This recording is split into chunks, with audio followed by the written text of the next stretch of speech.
Yeah, exactly. So we have our first caller. If you want to bring them up, Ascend is with us.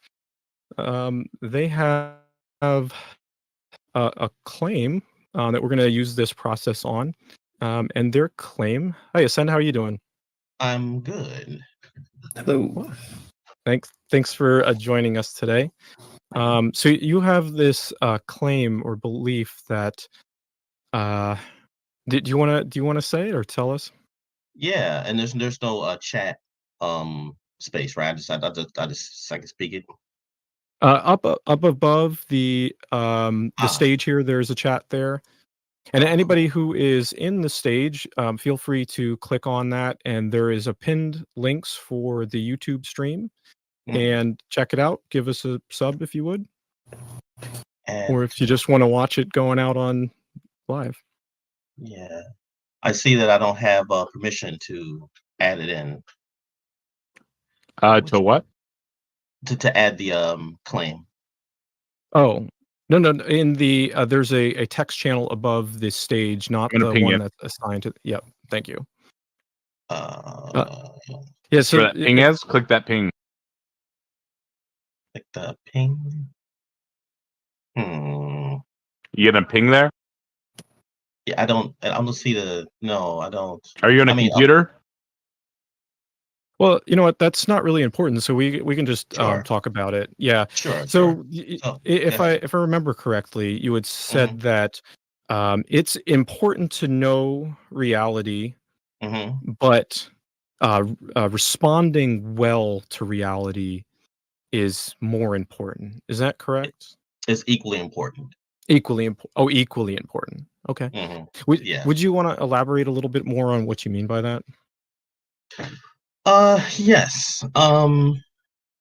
The knowing reality aspect, which is important, it kind of harkens back to uh critical inquiry, critical reason. To know something, you use critical reason to know what reality is. So to know what really is the case, that's important. Uh but when it comes to how reality shows up, and how you react, how you respond to it, rather than react to it, rather react mindlessly to an event or a situation that occurs, many times outside of your control, sometimes because of the consequences of your actions. How you respond, rather, becoming curious and investigative rather than becoming reactive, that's equally important. I think that it's important both, when you're doing Mm. scientific methodology and if you're not doing scientific methodology. So I think both of them are important, are two aspects of navigating reality well, which should be addressed. Okay. So what about this makes you believe, or what makes you believe that this is equally important to each other? Um, I I'm one of the things I'm getting my degree in, science, philosophy of science, and Mhm. just in my own life. I mean, I have an anecdotal scenario story where very quickly, uh, you know, I'm a Buddhist. I come from a Buddhist tradition, and how I respond to a situation like when my mother was gave me a car to take to the garage. The gas pedal went to the floor, and I had to hold on to the brake with both feet in order. And if I didn't, I would careen into traffic. So I remember taking a breath as I did in meditation. And there's a habitual practice you do over and over again. Take a breath, come Mhm. back to the here and now. So that caused me to like not careen into traffic. So how I responded to the situation, I can say really saved my life. Rather Mm. than react, chaotically, I kind of react calmly. Okay. So if I hear you correctly, is Mhm. you've had the reason that you believe that they're equally important is because you've had a personal experience right? Where Mhm. you had a car crash and you were able to react in time to help you, escape immediate danger. Is that accurate summary? Yeah, that's yeah, one example. Okay. So, how is it that how would you be able to determine how important that factor is compared to like responding well versus knowing reality? Like, how do you measure each to be able to determine whether they're equal or not? Hmm. It's a good question. Um, hmm. Um, yeah, how yeah, to no measure how that that's a good question. I don't know how I would Yeah. Well, that's a measure good both. answer. Yeah. Yeah, yeah. I mean, like, if you don't have a good way to determine it, then how can we really say that like they're equally important, right? Hmm.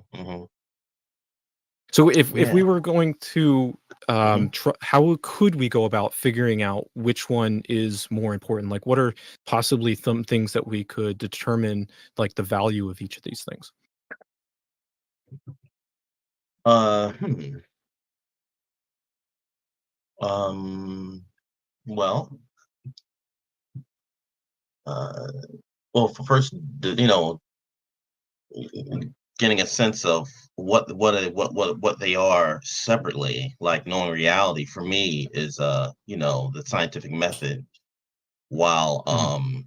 knowing the other aspect is I call it contemplative method, meditation, personal inquiry, and habit change. So uh I mean, surveys can be done on each side, um, and seeing how people feel subjectively on either side, or you can kind of like do a study to see if a person does one, this say like let's like a scientist, and he just engages in the scientific method, but if he engages in this other practice, and then to kind of do a control group to see does it is it better for the scientists to engage in both, and how does it help with their scientific progress and their scientific application?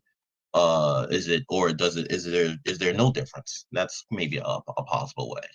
We maybe Hmm. pick a specific example of a scientist doing that. Um, Something more concrete that we could link that to. Yes. A specific example of a scientist doing that.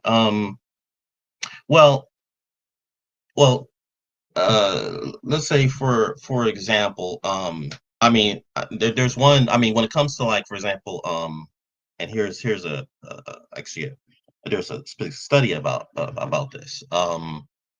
Uh, a There's a study on creativity and will, about the endurance of exploring a difficult problem to a conclusion. And the study had where their emotional state of mind uh, directly affects that. If they have a happy state of mind, or a positive state of mind, they have more energy to solve, as well as more creative power to f- solve a problem, versus when they're in a low or a negative state of mind that they don't. So while using the scientific method to explore a problem, but their state of mind, that's the other side, the subjective side. You can say the psychological side of how they're responding to reality. That part uh, kind of tells them, not tells them, but it really illustrates, an aspect, the emotional aspect of how that assists in creative problem solving. So yeah, I don't know. Hopefully that answers your question, or a specific example that explores that. We're getting there. I think I'm. Um, so let's start like super basic, and then we can work our way up here. Mhm. Scientist wants to figure out 2 plus 2. Does this mindset affect how he would conclude that? Most likely not. No, I think that's pretty simple. And so that's a pretty simple, you know, 2 plus 2, 4. Yeah, Sure. regardless of what state of mind that you're in. I think you will have the gumption to solve that trajectory. Yes, yes. Interestingly enough, actually, it kind of, but there is something that really kind of connects with that. I don't know if you heard of Kurt Gödel. I don't remember the name. Sorry. Yeah, it's no problem. He's the one that put forth the incompleteness theorem, and to say it basically, he said there's some problems you go from A to B to C, and it's a very straightforward analytical kind of like progression logically that you can go from A to B to C and you get a conclusion. But then there are other problems you go from A to B and you're stuck, and there is no logical way forward. And so he talks about mathematical intuition, where you kind of go within and you kind of intuit the answer. It's a non-rational process. You can even call it an emergent process. And then you go from B to C, and you get to the conclusion. But it's done not through a rational process. So depending on the problem, this other problem, this non-rational process avenue of the problem opens the door for more intuitive, creative kind of aspects of the problem solving process, which uh, you know employing these other processes or these other tools maybe assist in that. But I think one of the things that kind of hones into this kind of other avenue, I think we use it all the time. Like when we're trying to solve a problem, we don't know the way forward, and we kind of put it down.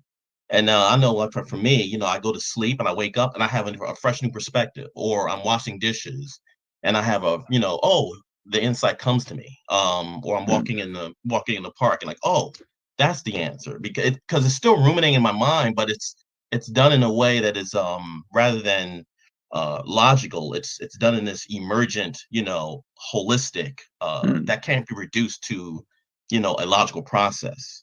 After, Go ahead. sorry, Mhm. After you get from point B to point C, Mhm. can it be replicated at that point? Is it a logical path at that point, or is it a missing gap that there's something outside of logic in between those two? Yes, it's something outside of logic that's in between those two. Maybe logic is included, but it's not reduced to logic.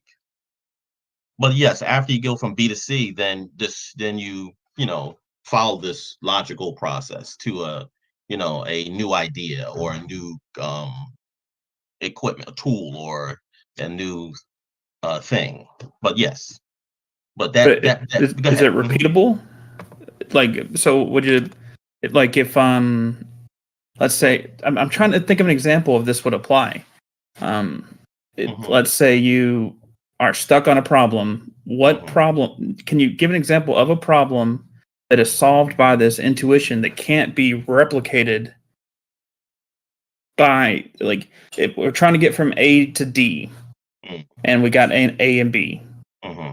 Is C somehow skipped in what you're describing, or is C just figured out in a way that is beyond your comprehension?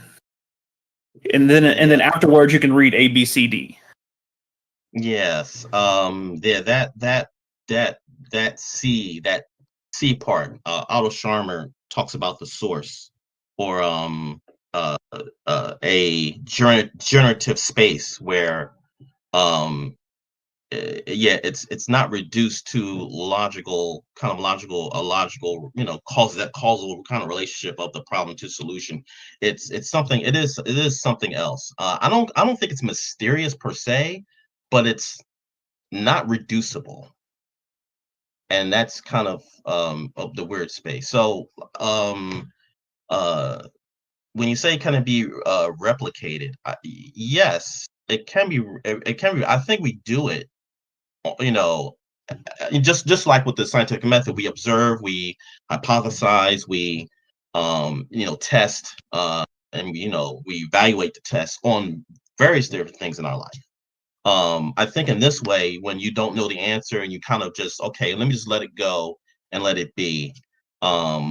And my kind of addition is, well, why not include practices like meditation or contemplative practices? So I get a That question for you. I'm go sorry, ahead. sorry to interrupt you. Yeah, I feel like we've really gotten away from the initial claim here, and Mhm. like why are these particular aspects important to you?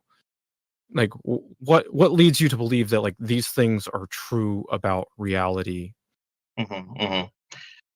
Mhm. Well, I think looking at how, for example, how scientists um, operate, they sometimes naively think uh, that they can separate themselves from from their bias or from um, their prejudice or assumptions. And this responding well aspect is about really drilling down to getting to that point, especially when it's arising in the situation itself, which is much harder. When you're conducting an experiment and you have this preconception about what conclusion you want to uh, move towards versus really drilling down to why do I want that to be my conclusion? Why can't I just allow reality to show me?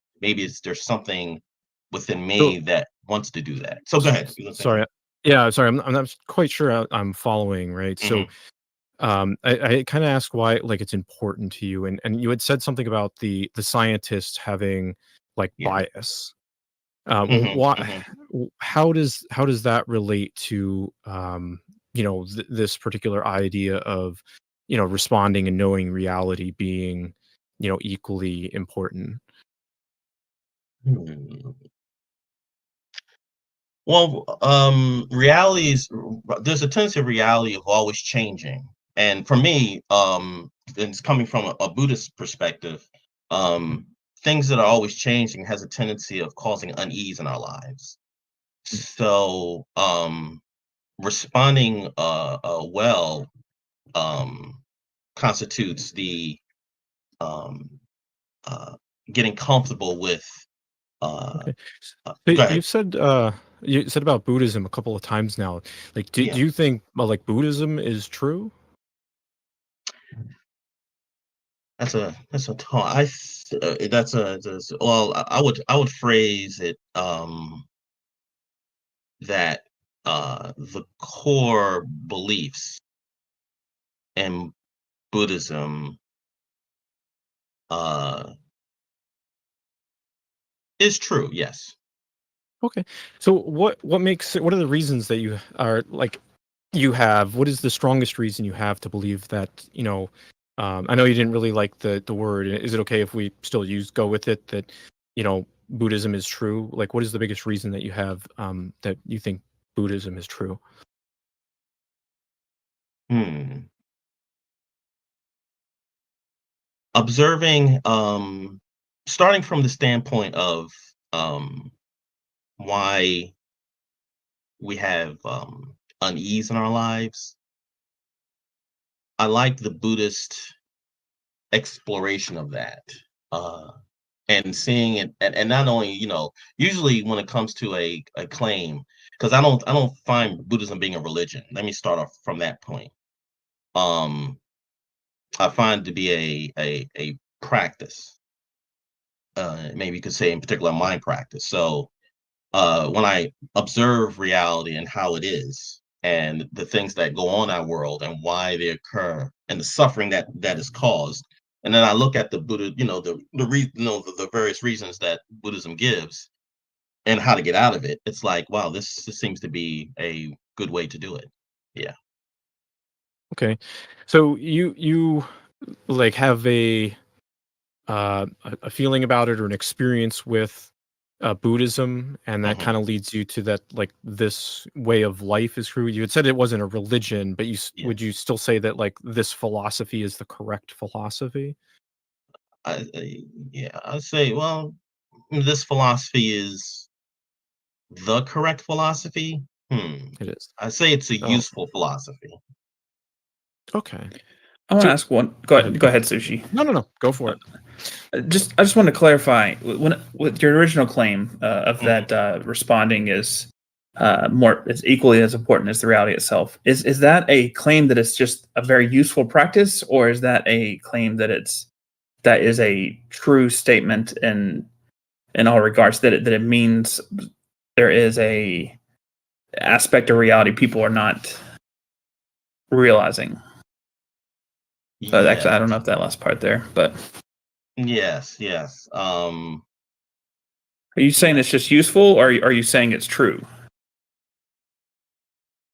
Hmm. That's a good question. Uh, that's a good question. Can I talk about that a little Oh bit? yeah. And this will be short. My response to that. There is a kind of, I mean, when we talk about science finding out what is true, is that something that's we can say that's what science tries to do, tries to find out what is true? Or what seems to comport with reality, maybe? What Yes, seems repeatable yes. to a certain Um, degree? yes. Um, and I find that, well, science can find out um within when it comes to finding out what is true with science, that's useful. Like, for example, knowing the laws of gravity. I give this example, and those laws I would feel is true, and knowing how reality, I don't know how the laws of reality work.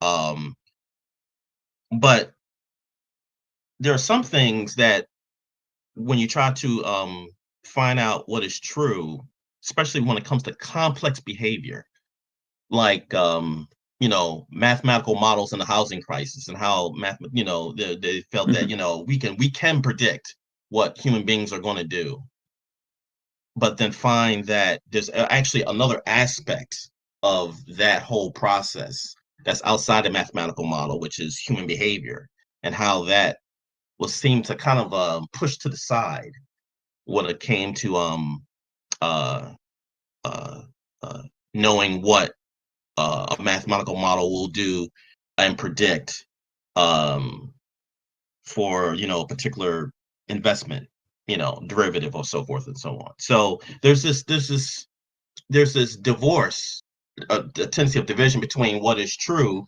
versus the subject or the scientist or the practitioner determining what is true, and that divorce is naive. So that's I think that's where I'm coming, where navigating reality well, I think, is more important than determining what is true. Determining what is true assists you in navigating reality well. Do But you do you think go do you ahead. think that this, like, idea or philosophy is Buddhism is more accurate than, like, scientific processes for understanding behaviors?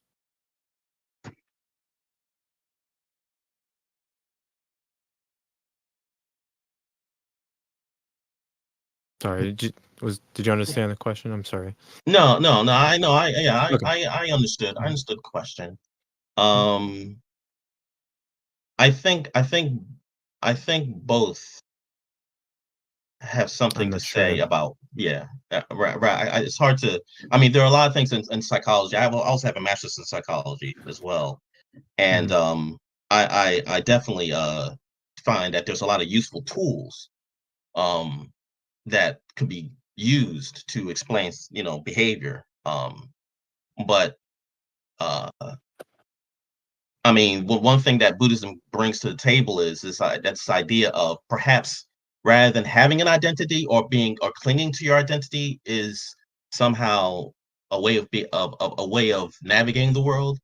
or being healthy. Go ahead. You're gonna say So, something. yeah, so you had said that like another method. Do you think it's like an equally valid method to understand reality as like a scientific method?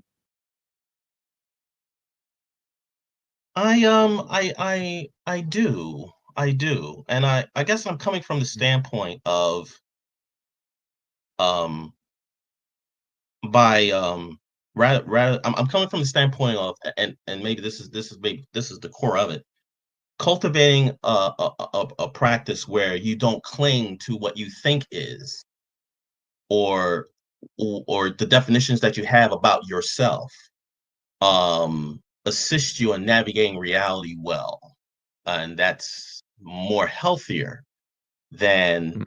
um than and this doesn't mean that, for example, you being a male, or you being an American citizen, or these other cultural So, constructions are not uh, important, but seeing them as cultural constructions and having kind of a loose hand on them, and not being so gripped about what they are and how they are a part of you, uh that point, kind of fuels into how you respond to reality well by not doing that. Go ahead, you might say something. yeah, so you had said that like it's an equally valid method, and like, and I'm curious, like, what makes you believe that like it is an equally valid method, right? Like, how can um yeah, Hmm. sorry, go ahead. So, Yeah, like, yeah. what reason do you believe that it's an equally valid method to like the scientific method, or perhaps like Well, other methods? Yeah. yeah. Well, when I look at how we how people with different identities conflict with each other, like the Hutus and Tutsis, and how that has a historical basis, you know, and how genocides are based on belief. To For me, that is an example of, okay, your identity fuels this conflict, and not to say that what occurred I, shouldn't be a. Go I'm ahead. yeah, I'm sorry. I'm not really following like how like I like what is the reason that like like what makes you think that the like Buddhist principle Hmm. is like the same or like good towards like coming to reality, right? Or Hmm. like a metric for responding to reality, like what makes it like the correct method, The correct. or a correct method, right? Yeah, that's a, yeah, because Yeah. I consider it like a tool rather than the tool. Mhm. Um, yeah. So like perhaps like do you have like an example of like how like Buddhism would be able to say determine an aspect of reality that would be equally um you know useful as say a scientific process. See, that's the thing. Because scientific process is empirical and about objective reality, where I Mhm. think Buddhism is about subjective reality. And I think we're talking about apples and oranges. They can be Mm. symbiotically connected and assist each other, but one's empirical and one, I would say, is phenomenological, or one's about phenomenon, about these intangible aspects. So that's a difficult question to answer, because they're not in the same wheelhouse. So Okay. would you say that, I mean, the original claim was that responding to reality is equally as important to knowing reality. Mhm. The subjective nature of things, like how the person's identity, or like who they are in the grand story of things, may affect how the reality looks to them, maybe. But is there a way that, like, I mean, there's no way that it can be, I mean, I don't know. Mhm. I mean, Apologies, guys. I'm new to this. behaviorally, you can probably see, through tests, how you can say subjective tests, how are they in their life as far as navigating reality with this concept, with this process or practice, versus not doing it. And there should, you can maybe see behavior. Are they calmer? Are they are they more at ease, and so forth? Uh, you know, do they have more equanimity? Even are they more curious? Mm. The practices, that can be kind of like measured. You won't say measured, through a survey or through their own questionnaire, over time. So yeah, by holding the core, by not holding core, but holding the one of the key things of not clinging to views and identity, is a key aspect, and seeing the self as inherently, a construct, uh and fluid, and to take that as the basis rather than clinging to, I am an investment banker and this is my identity, or I am a father and this is my identity. Buddhism would say, well, or Dharma practice will say that will lead you towards suffering, because that can change, and if that changes, then what happens after that? So by taking this other position, or and it takes practice to take this other position. It's not as easy as saying, okay, I have no identity. No, it's not as easy as that. There's a whole practice in order to come back to non-clinging to identity, if you want to call it a particular practice like that. And there's other practices like that as well. Hmm. Yeah. Yeah. And if I may say, now if a scientist, for example, takes this view, because a lot of science, there's a lot of politics in science, a lot of ego in science as well. There's examples like, I remember the Piltdown Man. It's a good example where, archaeologists want first man to be found in England, and for 40 years they believed this hoax, that they found remnants of the skull of I think a baboon or orangutan, and a jawbone of a human, because that's how they perceive that, maybe this is how human beings are. Or was this, I don't know, what was one of it? It was either the skull of a baboon or the skull of a human, things like that. So the amateur, Yeah, so the folks, I'm and hearing you. so and people believe this for many years, but it was people Well, outside. Go ahead, you want to say something? no, I hear you. And I mean, I think that examples help me kind of understand better. I think where you're coming from. Yeah. So my question is there something transcendental, like something that is outside of reality that you're describing here, or is this not just not having the correct perspective, or not having the correct sequence of events to get from point A to point B?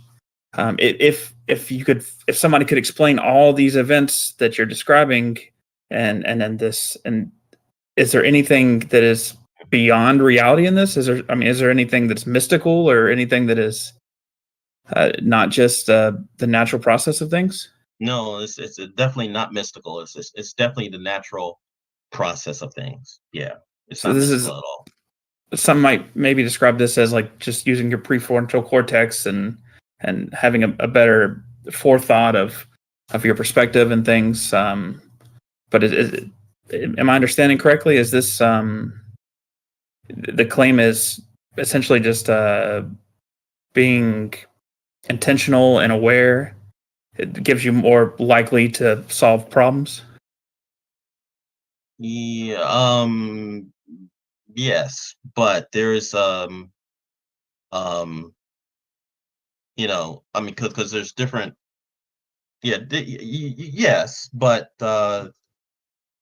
as I was saying, there's this other kind of container of, reality is always changing, um and outside of your control many times, and you're always changing. So to take the perspective, or to take the stance of being of navigating life from a maybe, and here's an interesting word, true standpoint of it being truly groundless, and impermanent, that that is not easy.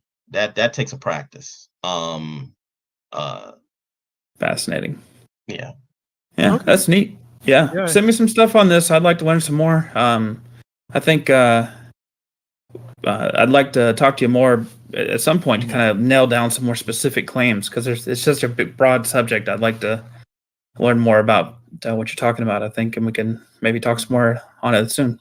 Yeah. But thank you. This was very honing, which is what I wanted to do. I wanted to be like a very honing experience. Like, what do you mean? What is this claim? And you guys drilled down wonderfully.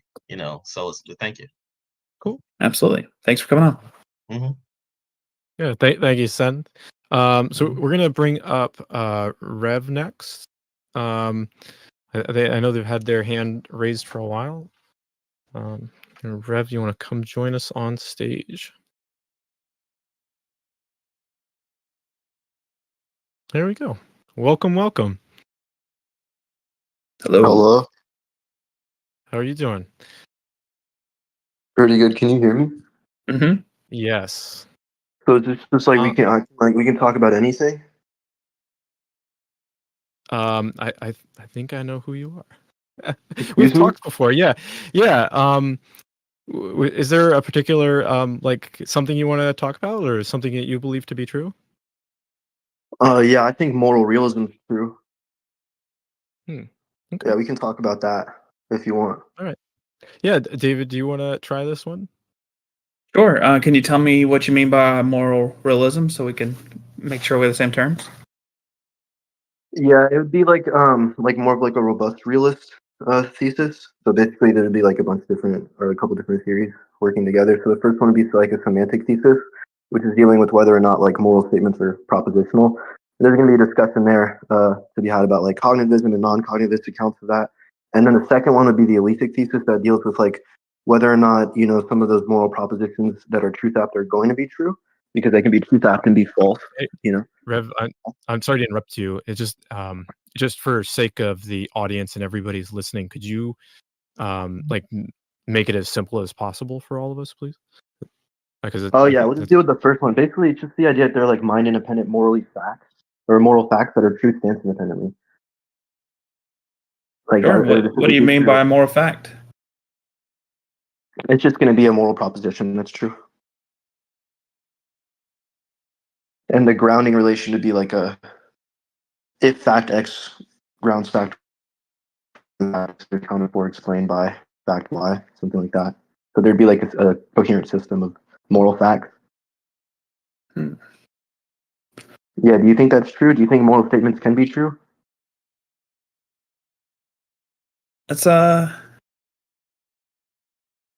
to know. Let's talk about it. Do you feel as though this is something we can test? Is there any way of that to say if X happens, then that means that was a true moral statement? When you say test, I mean, I guess I'm just looking at it in terms of like rational insight and conceptual analysis. So if we take the statement like it is good to rape people, do you think that's false? I mean, it's a rough example, but I would assume it'd be false. But I have presuppositions. I assume. Let's do it like this. Like this right here, 2-day David. He was born yesterday. He doesn't know anything. Let's break it down for David. David goes out. He goes out his front door and he runs into you. How would he come to the same conclusion that you're running right now? Well, there'd probably have to be there's like a little bit of a barrier of entry to like meta ethics in general. I mean, if he doesn't understand what like even have a concept of ethics, I'd just like not waste time with him because I view him as being conceptually malnourished. But I take it that you're not. You're a grown human being. Well, do you feel as though this is something that can be understood by a majority of people, or is this something that is only understood through a deep dive? I think it can be understood by like majority of people for sure. Yeah. And why do you think other people aren't convinced of this? I think a lot of people are. I think like the Sill papers ever came out, I think most philosophers are moral realists. Well, why do you think some people are not? I don't know. There's good anti-realist accounts. I think, yeah, like error theory is pretty good. What do you, if you could still man the best one that you can think of? Just like a fictionalist account about normativity, just saying, well, there's no Like it's so, like the realist were to give like a companions and guilt argument and say, well, if you reject that there are like moral norms or like mind independent moral facts, and that there are like sense independent reasons, then you'd be targeting like categorical normativity. So that means you wouldn't just be targeting like moral normativity, you'd also have to target epistemic normativity, which means you'd have to say there are no like reasons for belief that are like stance independent or outside of like your attitudes or whatever. And just like fictionalist account could say that like, well, yeah, I accept that. There's nothing like true of normativity. It's like abstract, but it's not real. There's like abstract starting points, but they're not real. They can be useful like conventions or something like that. I'm sorry. I'm not. I'm sorry, David. I'm not sure if you were following or not, but I know I wasn't following. So what were the reasons that you believe that moral realism is true? Well, So I think that there's going to be some sort of like semantic primitive rooted within like qualia experience that's going to have like a positive or negative valence assigned to it. So like if you feel good, that's going to be like some phenomenal experience you have that has like a valence attached to it, which is just a value relation that's all assigned right. to the. To interrupt you, that's like very academic, and I don't. Can you like simplify it? In Yeah, like what do you not understand? pretty much all of it. Yeah. I don't know. Did you Okay. understand it, David? I mean, are you saying that there is people have experiences and they have reactions to those experiences, and there's a general response to these reactions that are typically good or typically bad, like pain, fire burns, or uh, Hey, Rev. things such as Yeah, that. like goodness and bad. Yeah, goodness and badness would be like mental states of affairs, which is something that can't be reduced to things being entailed by like our current understanding of physical laws. Would be the idea. What if two people have the same experience but they have the same action or thing happen to them, but they have a different reaction? It doesn't matter. It's not derived from like the descriptive state itself, and we can see this with like a deductive argument. Like if I say like premise wrong, premise one, it is wrong to lie. Premise two, if it's wrong to lie, then it's wrong to get your sister to lie. Conclusion, it's wrong to get your sister to lie. That argument is valid, so it's truth apt would be the point. So it's very hard for like a non-cognitivist to give an account of that to say, well, it's not valid when it obviously is a valid argument, because any non-cognitivist has to deny that it's valid. But saying it's valid entails cognitivism because each premise would be capable of being true, whether or not they are true. Are there syllogisms? Are there morals for every single thing in the world, or are there only certain axioms? Like how could you know any different? How could you Like, list out all of the moral? Is it possible to understand all of the objective morals of the world? well, the idea would be that like goodness and badness would give rise to our actions, and then those actions generate goodness and badness. So the idea would be like you ought not do an action without a reason because it would be irrational, and it would be irrational because it causes badness. So it bottoms out in badness. And so there's like a difference between what's good and bad in like a normative sense, and then like what's good and bad referring to valence. So either way, like good and bad is always going to reduce to some like emotional experience on my account. So you can't have like a concept of good or bad without that. You can't logically separate the two. So like qualia experiences intrinsically have like the goodness or badness property. It could be a secondary property, but I don't know how to feel about that. Is there anything you could find out today that would change your mind about this? Yeah, sure. What do you think would, if this information was presented to you to say, all right, this is a repeatable or this is a logical proposition, what do you think that would look like? If there was an account as to how reasons are dispositional, that would be pretty convincing. There's just Define dispositional for everybody else here, please. If they would just like bottom out like some sort of like causal tendencies in accordance with like some telos of reason that's mind dependent. Try to explain it like we're five here. Yeah, Rev. I'm sorry, Rev. But This like, is for audiences. Yeah, if your like, reason, I'm sorry, Rev. Yeah. If you could like use simple terminology that like a 5-year-old, like I'm happy to continue this conversation. It's just like it's really tough to understand the complex terminology you're using. And and I think you have something really important to say, but it's tough if nobody's understanding you. And these languages are shortcuts. I mean, they're the definitions of these words are played out. You've had these conversations a million times with different people. Use the shortcut so you can get to that point faster. I get that, 100%. But not everybody is there. Not everybody knows these shortcuts. Not everybody knows these paths. So if you can help us get on that path, maybe we can understand your position better, and everybody else can. Yeah, I mean, basically, like if we could show that like reasons like are the same as what you desire, then that would be it, because that would just mean they're like stance dependent. That's what stance dependence means. If reasons were like identical to like your attitudes, what you want to happen, but that doesn't seem to be true. Can you give an example of what that would look like? Like how reasons are not stance dependent. What a dependent reason would look like. I don't think that we could have like a translucent concept of that, because I don't think it's true that reasons are stance dependent. That's why I'm not convinced of it. Like if you're driving past like a forest and you see smoke coming from the forest, you have reason to believe it's on fire, right? Regardless of if you want to believe it's on fire. That's because I think there's like conceptual content. There's concepts that exist outside of your mind that can inform you in some way. Do you find that this reality... I'm trying to figure out not how to go down 200 rabbit holes. I apologize. I love this kind of stuff. Sorry. I think reality is conceptual. I don't think there's anything physical. Can you explain that in a different way? Yeah, I think we're basically the external world that we live in is a mind. It's mental in nature rather than physical. How would we be able to? Go ahead. How would we be able to falsify that claim? If we have like a strong physical account of mentation, which I don't think we do. Like if we have a strong physical account of the mind. A physicalist count of the mind? Is that what you're saying? Yeah, if we had a physicalist account of the mind, that was good, but I don't think there are any. Wait, what? Could you give me an example of what a physicalist mind would look like? Like a physical account of mind, of like a theory of mind. There'd be like, typically there's like a type A physicalism, which is like an analytic identity relation, which means mental states are gonna refer to like some set of like analytic predicates.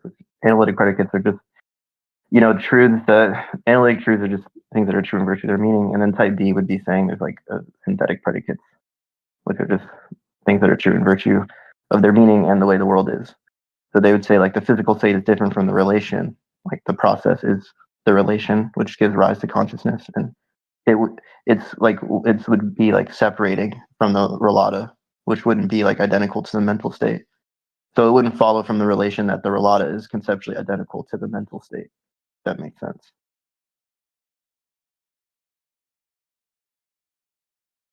Yeah, I'm sorry, I'm not quite following.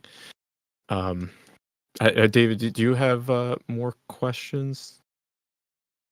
Well, I mean, are you like, what's the issue? Are you conceptually malnourished? Yes. I think we're gonna move on to the next caller. So you're a slow boy? All right. If we can, we're gonna bring up Cambridge next. If you want to come join us up on stage. Hello.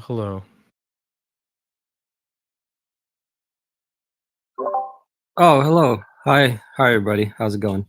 Hi. I'm doing great. Yourself? Doing good, thank you. Is this something you guys have every week? Yeah, that's the plan. We're on doing this every week. Yeah. Awesome. Well, I'm glad to join you guys and just to share with my thoughts with you.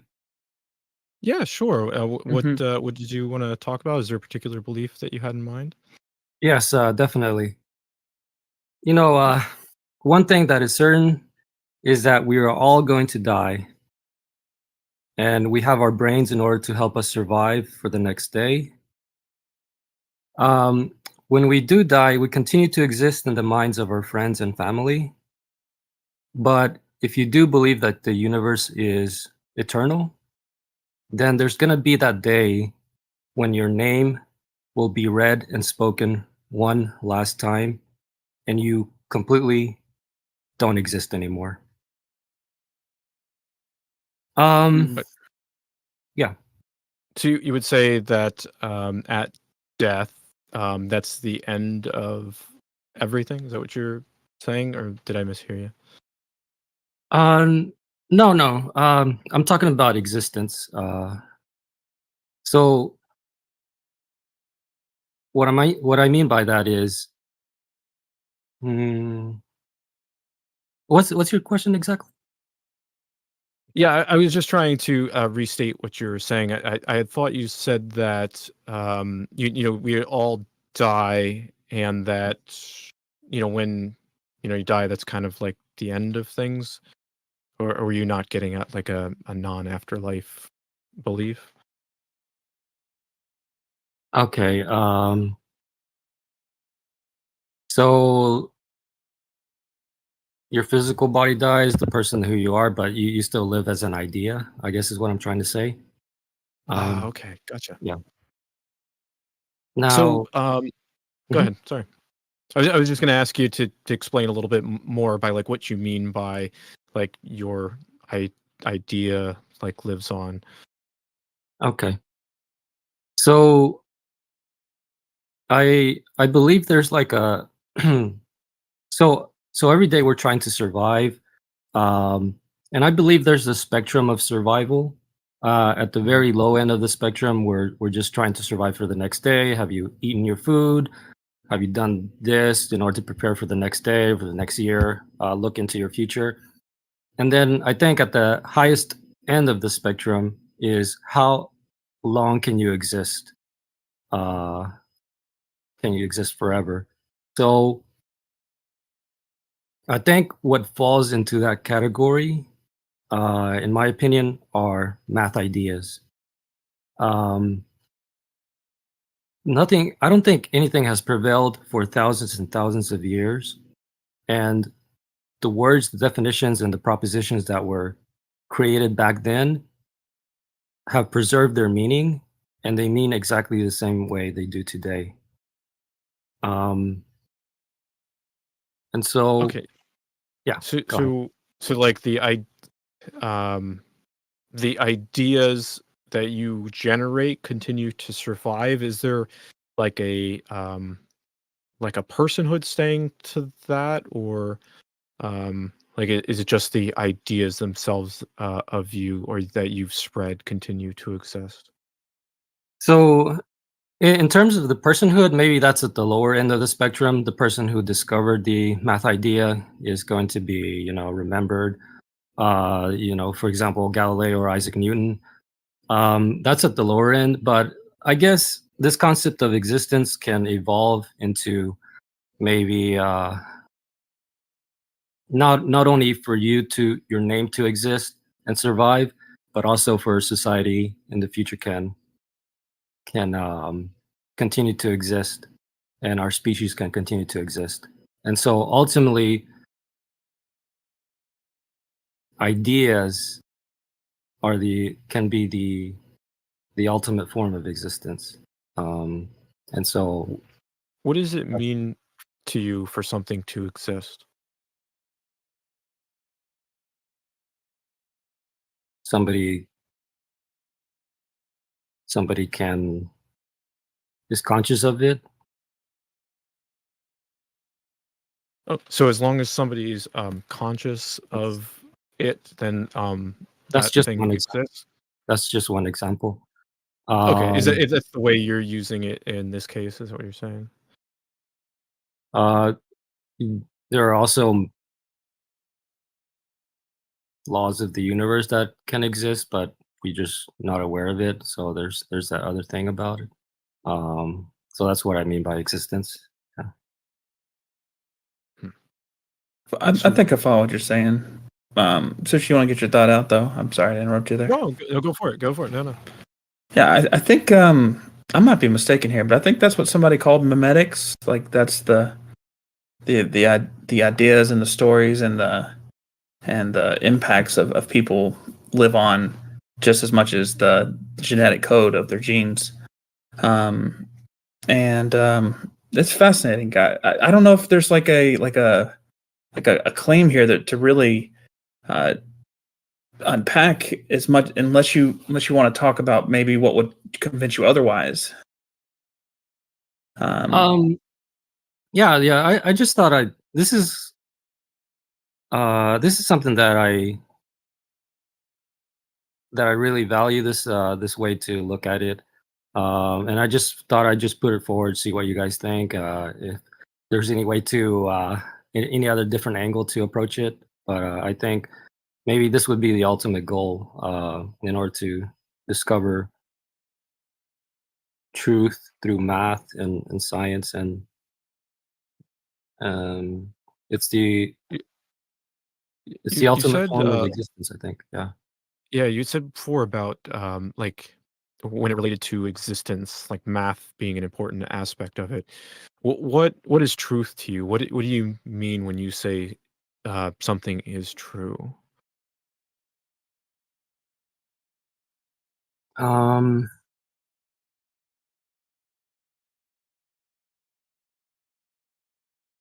well, the only way I can explain it is just by having the way it's understood through mathematics is you have axioms, and then you have propositions, and you can prove those propositions to be true based on the definitions and the axioms.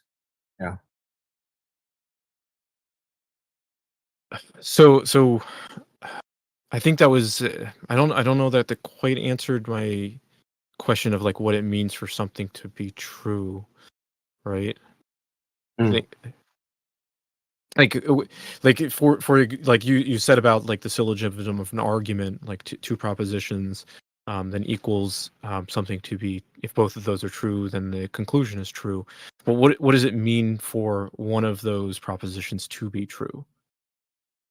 You can prove it So if based on okay, the axioms and definitions. okay. Go ahead. I don't have directly a claim question as much as I'm just curious. Cambridge, what's something you want to live on after you're gone? What's something important to you that you hope carries on this way that you're describing?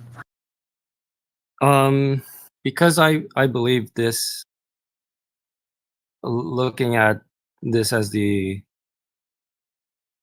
because this is the way that I think that if I can contribute to making those math ideas, communicating those math ideas, and making them relevant in as much as I can as an individual, I think, because I believe these ideas survive the test of time for thousands and thousands of years, I want to contribute to that and do as much as I can. I don't think I can be like a Galileo or Isaac Newton and have my name survive. So what the next thing I can do is just make sure those ideas prevail. Very cool. You got any questions for us? Just any critiques that you had about my worldview, or Yeah, I mean, I don't. Go Go ahead. ahead, dude. No, you're. I've heard what you're describing is called the second death, the time when the last person speaks your name or has a thought about you. It's a sobering feeling or thought to consider, and that's something that I've been trying to think about myself. Like, what kind of things do I want to move on? What kind of things do I want to keep going whenever I'm not actively pushing for it? So that's some interesting conversation to have. I'd be glad to chat about with you more later. awesome. Awesome. Anything else, Sushi? Yeah, I would probably reflect the same idea, and I had gotten it from the Veritasium video. I believe it was excuse me, not Veritasium, Vsauce, right? So you have the three deaths. You have your your physical death where you actually die, and then there's the death of when your family and close friends forget about you, and then there's like your final death when there's no remembrance of you at all. But I just think that's a fun concept to think about. I don't know that I would say that's like true or anything like that. I wouldn't say it has anything to do with an existence. I think it's just a fun thought idea. Yeah. Absolutely. Thanks, Cambridge. All right. Yeah, Thank you, thanks guys. a lot. Yeah, have a great one. Yeah, so for those of you watching, this is the Street Epistemology call-in show, where we like to talk to people about their beliefs, their deeply held beliefs, and we like to use this conversational tactic where I don't know, method. Tactic is maybe a little bit more extreme, but where we ask about the reasons and the quality of reasons for your beliefs in a non-confrontational way, where we don't yell and debate. Yeah. So we have another caller. Check D's. Check. Yeah, and if anybody wants to join us, feel free to come over to the Politics Discord that is in the description or in the chat. Sushi, how about Luke? Yeah, I know Luke is one of our backup callers if we don't have any. I think that might be a good Check idea. D's has been saying nice things about us in the chat. Oh, really? Oh boy. Yeah, we suggest Luke. Okay, I'm sorry. Well, that's what you guys are here for. Thank you. Let's bring Luke up then.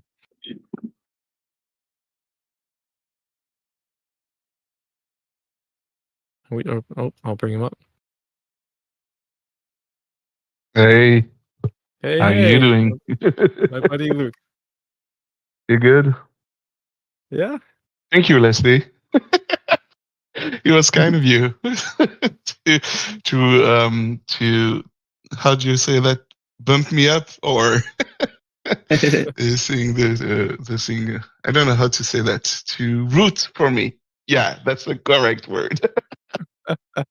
Rooting. I don't have access to my camera. Is that okay or? Yeah, Is it that's something- fine. Yeah, we did it for safety reasons. So Okay. yeah. Yeah, you would send me a list of your claims that you wanted to talk about. You I selected don't think 3. Do you want me Yeah, to try to give him streaming perms? Did you select 3 out of it? yeah, Or- we know Luke. So yeah, if you want to give him the All right, give me availability 2 to seconds, put let his me camera on. Yeah. Okay, cool. Oh yeah. No, I I'll didn't be get a good chance to do that. on camera. I'll be good. It's you. Yes, please give me the chance to activate the camera. I prefer talking with people, and they are able to see how I frowned to their questions, which is something really useful. Okay. If possible. Good. Maybe Did you choose 3 of them, or do you want me to choose I one? didn't. I got so distracted. Yeah. Do you just want to pick one? Yeah, we'll go with it, and maybe Quaid can, or excuse me, Today David can question you on it. I think I questioned you last Sunday. So. Yeah, true. You see, there you go. Opening work? my list. Cool. That works. There Thank they you, are. Taco. So I had 2, 3. Send you 3. So there is one where hell is a choice. There is the other one. The Old Testament is like a parable. And there is a third one. What was the third one again? No. Oh yeah. So since you made a true claim, you made a so those are the 3. Has a choice. The Old Testament is like a parable. Christianity has a reasonable probability of being true. Those are the 3 choices, David. Which one do you want to pick? Which one of those have you thought about the most recently? The most recently would be hell is a choice. Let's talk about that. All right, cool. Yeah, so what happened? Why I thought about it? It was an 18-year-old. I am from a French server. I'm French. Hi, David. I'm from the West Wow. Indies. I come from Martinique, which is an island in south of Haiti. Hmm. So that's where I'm from, but I live in Canada, so I have the same. Well, anyway, it's a long story. I have some troubles with some words in English, so please bear with me. We'll figure it And out. I use. All right, so I'm a Catholic. That's the thing that you need to know. That's where I'm coming from. Hmm. And of course, there is hell and heaven in the Catholic teachings. And the difference between the Catholic teachings and the ones that other Christian religion will teach you is that hell is a choice. It's not a punishment. It is a choice that you make. So as you die, you get the choice to go to heaven or hell. Can we maybe define our Right. terms real quick, just so we can Yeah. all be on the same page? Yeah. What do you mean by hell? Hell is the short answer is it is where God is not. So it's not a place. It would be how do you call it? A statement, a feeling, state, a state, like a state of mind or this kind of a thing. So it's a state where God is not with you. You're not with God. This is what hell is. This is where you find the devil and devils and the devil, Lucifer, and all of those beings that are not humans. And also, of course, all of those humans that chose hell. Yeah, that's what hell is. Well, how did you come It's to really that not a good understanding place. or that belief? It's a teaching of the Catholic Church. So it was taught to me by the Catholic Church. Maybe an obvious question, but if you didn't believe the Catholic Church was telling the truth, would you still feel this way about hell and a choice? No, I wouldn't know about it. How can I say that? The information I get from the Word that is not the Catholic Church is that I got punished to hell. It's a punishment. It's not a choice. So if it wasn't taught to me by the Catholic Church, I wouldn't know about it. I think I would have the information. Oh, if you go to hell, it's because you it's a punishment that God gives you. Would it be fair to say that if me or someone else didn't believe the Catholic Church was true, that we couldn't come to this conclusion? So maybe we should talk about that if we're going to come to that conclusion. How would you come to the conclusion that hell is a choice, even if you don't believe? Yeah, is there a way that you would come to that conclusion outside of the Catholic Church?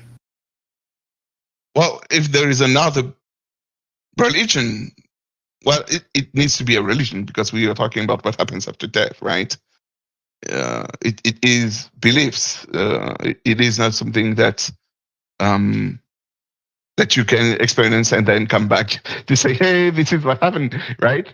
So even if we have NDEs, near-death experiences, where people kind of die, but not really, and they come back and they tell you about it. It's not the same thing, I guess. It's not the same thing. It's similar, but not the same. Yeah. So could they come to that conclusion without the knowledge of other religion? The answer is yes, by revelation. So what happened with the first Catholic guy, right? He trusted Jesus, basically, or that was the first Catholic person. So Jesus would tell him, when you die, you have the choice between hell and heaven. And he would say, yeah, I trust you.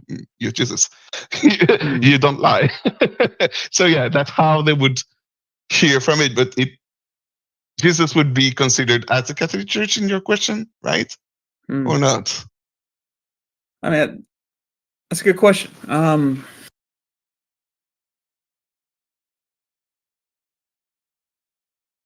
Why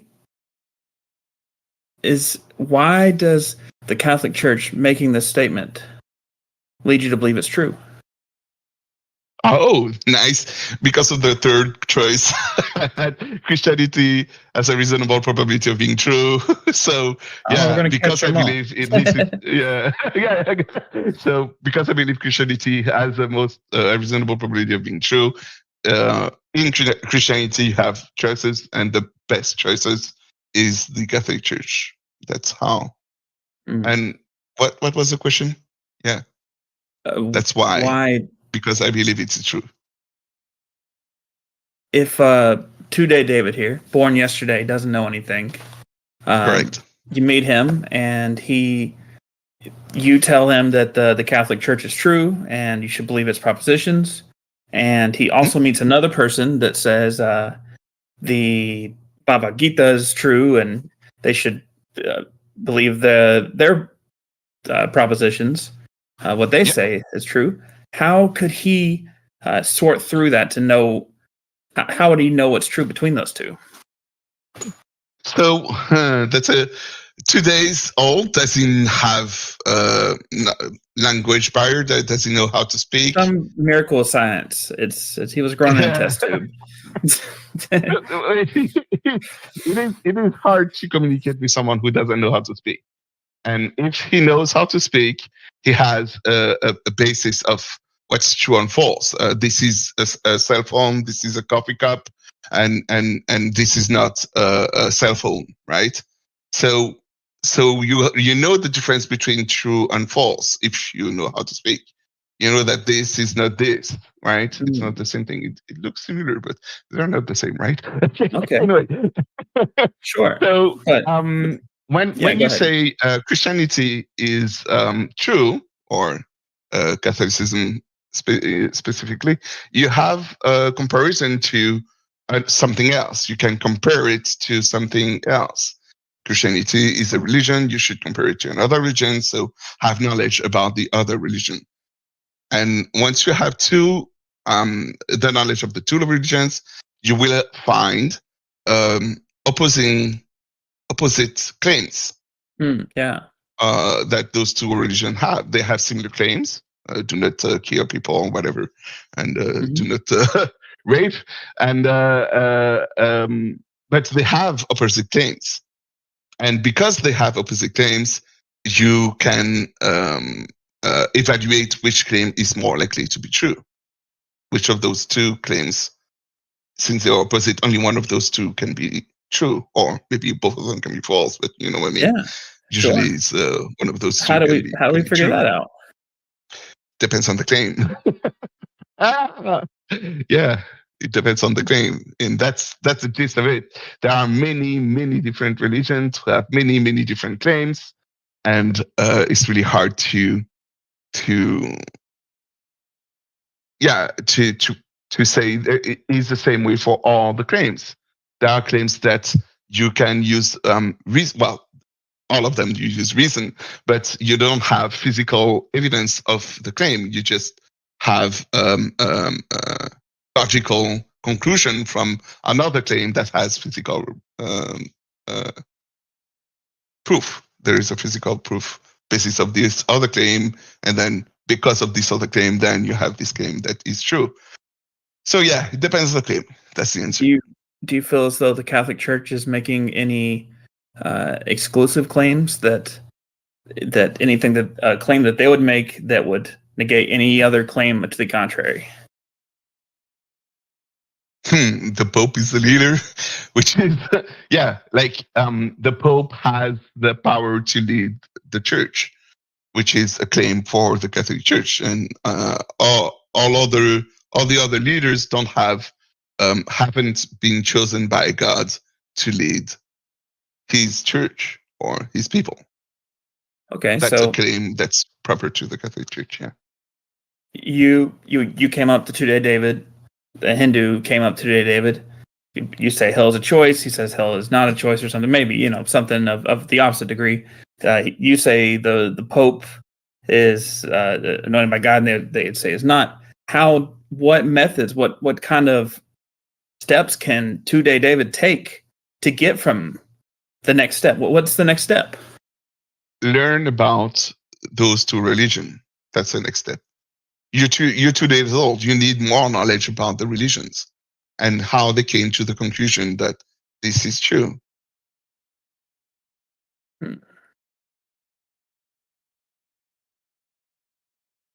That's the next step.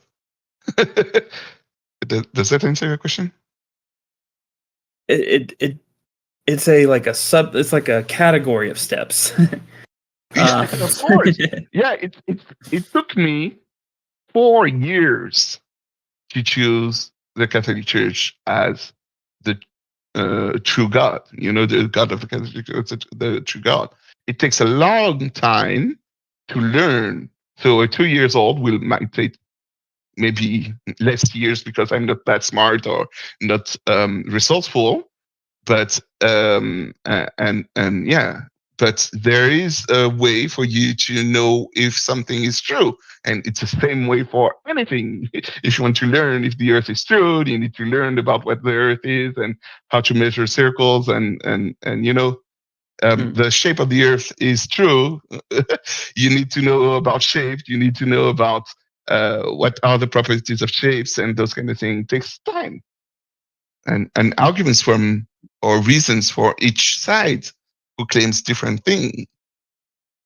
And yeah, it's long, but that's how you do it for every claim. I'm having trouble not going down many rabbit holes. Yes. Have fun. We're here for if you want to go down the rabbit hole, you're welcome to do that. I have time. I took time tonight for that. What would you say is the most important belief what is the most important reason that you believe, like the most pivotal and cornerstone reason that you believe the Catholic Church is true? Like if you Personal stopped believing experience. this. Yeah. So if I didn't feel what I felt, that's the cornerstone. Yeah. Today, that's the thing. So let's talk about. Can sorry? I pause for a second? Sorry to interrupt you. I just go ahead. Asked about what epistemology is, so I just wanted to put a quick word out there. So so street epistemology is a conversation method of talking to people, how they know what they know, or the methodologies that they come to forming an opinion or a belief, right? So we all believe things for various reasons, and a lot of times we think that we're really rational, but we aren't always aren't always that rational. Sometimes, I've believed things, and then it's like after discovering street epistemology, I've thought about it and go, wait a second, I believe that because of personal experience or because somebody told me, and it's like, is that really a good reason to believe that thing? And it's like, no, I don't think so. And I dropped that belief. So using this methodology, we talk to people and ask them the quality of their reasons and get them to evaluate if they think their reason is a good reason to come to that conclusion. So if you guys are interested in joining us and talking to us about a belief, feel free to raise your hand or come over to the Politics Discord server. All right, go ahead. Sorry to interrupt you guys. Yeah, that's okay. So personal experience. This is something that you saw. You said you felt. Yeah, it's a it's a meeting with God. So it is a feeling, in the sense that having my coffee cup in my hand, I have a feeling, which is a feeling that is so so close to you that there is no way to say I'm not holding it. I know that it is there. I know what it is. It's I know the feeling of holding something, and I know this is it. And yeah, the meeting is what I lived. How did you know that feeling that you felt was directly related to God, the Catholic, the Christian God? Yeah. So, same thing that I know it's a coffee cup that I hold. I have definition what a coffee cup is. I know I have a definition of what holding means. I have a definition of what the meeting is.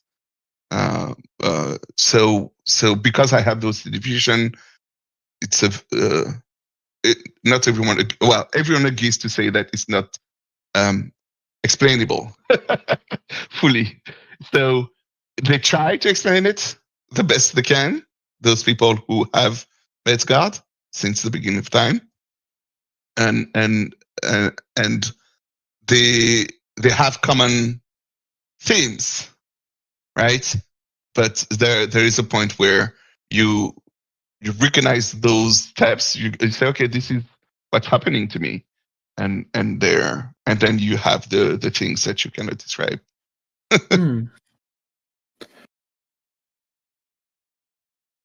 I guess to better understand what you're describing here, how is it something as real as holding, like seeing and holding the coffee cup, but different than the coffee cup in the regular world? How is it different? Is it different? Oh, well, yeah, you cannot throw. It's a meeting with God, right? You meeting with God. So you do not have something to hold, right? There is a difference there. You cannot. It's not an object. It's a person. God is a being. So it is different than meeting someone else, another human being, because you cannot punch. Right? Did you or try? touch. Let's say touch. yeah, right. No. Wasn't the time, right? I was crying and all the thing. Anyway, tears of joy. So yeah, you have this. How is it different? Well, yeah, there is no touching. That's the difference. And then you might guess my next question here. So a Hindu walks up to you, says they felt Krishna talk to them. They felt it as real as this can of Coke right here. Not sponsored. And they said it was real. It felt like they were in the room. They were talking to a person, but that person gave them the impression that it was Krishna instead. Would that be evidence to you of would another person's experience similar to yours be evidence to you that their God is real? No. But if they tell me this is the reason why they're the strongest reason they have, I would be like, yeah, okay, I understand why you have felt it, and this is why you believe what you believe, and you hold it true for it to be true. What would you say the best explanation of theirs? There is still the trouble of having those opposite claims that do not balance, right? They are unreasonable claims that they have. Do you feel as though it's a reasonable cornerstone for them to have, to think that Krishna is real because they had that personal experience? Yeah, it is a better. How can I say that? If I haven't ever hold a coffee cup in my hand, but I heard people talking about holding it, and I never hold it. But I heard people talking about, sorry, there is something happening on my computer. I need to. There you go. Punch it. Is it? Yeah. Sorry. ALTF4. That's what happened. It's a secret code, and so yeah. Nobody. I never hold a coffee cup in my life. Somebody comes up to me and says, "Could you describe what is the feeling that you would have if you hold the coffee cup?" I would say, yeah, I believe this is what I would feel. And then afterwards, they come to me and say, I hold the coffee cup, right? And then they ask me, what would be the best evidence for you to believe that there was a coffee cup? I would be like, yeah, because I hold it. I held it. It's a past. So I held it, and if I didn't hold it. Sorry, English. Anyway, if I didn't hold it, I wouldn't be as sure as I am today, because I was able to feel it with my hands, and not people telling me how it feels, and realizing that what I felt was the same thing that people told me how it felt. I would be like, okay, I really believe there was a coffee cup on that table, because the main reason I hold it. It is a good reason to say. The short answer is yes. It is a good reason to believe what they believe. There are claims that are false. They hold, and this is what they shouldn't believe. What they believe. Is there a way to show that the Hindu who said they saw Krishna had a attribution error?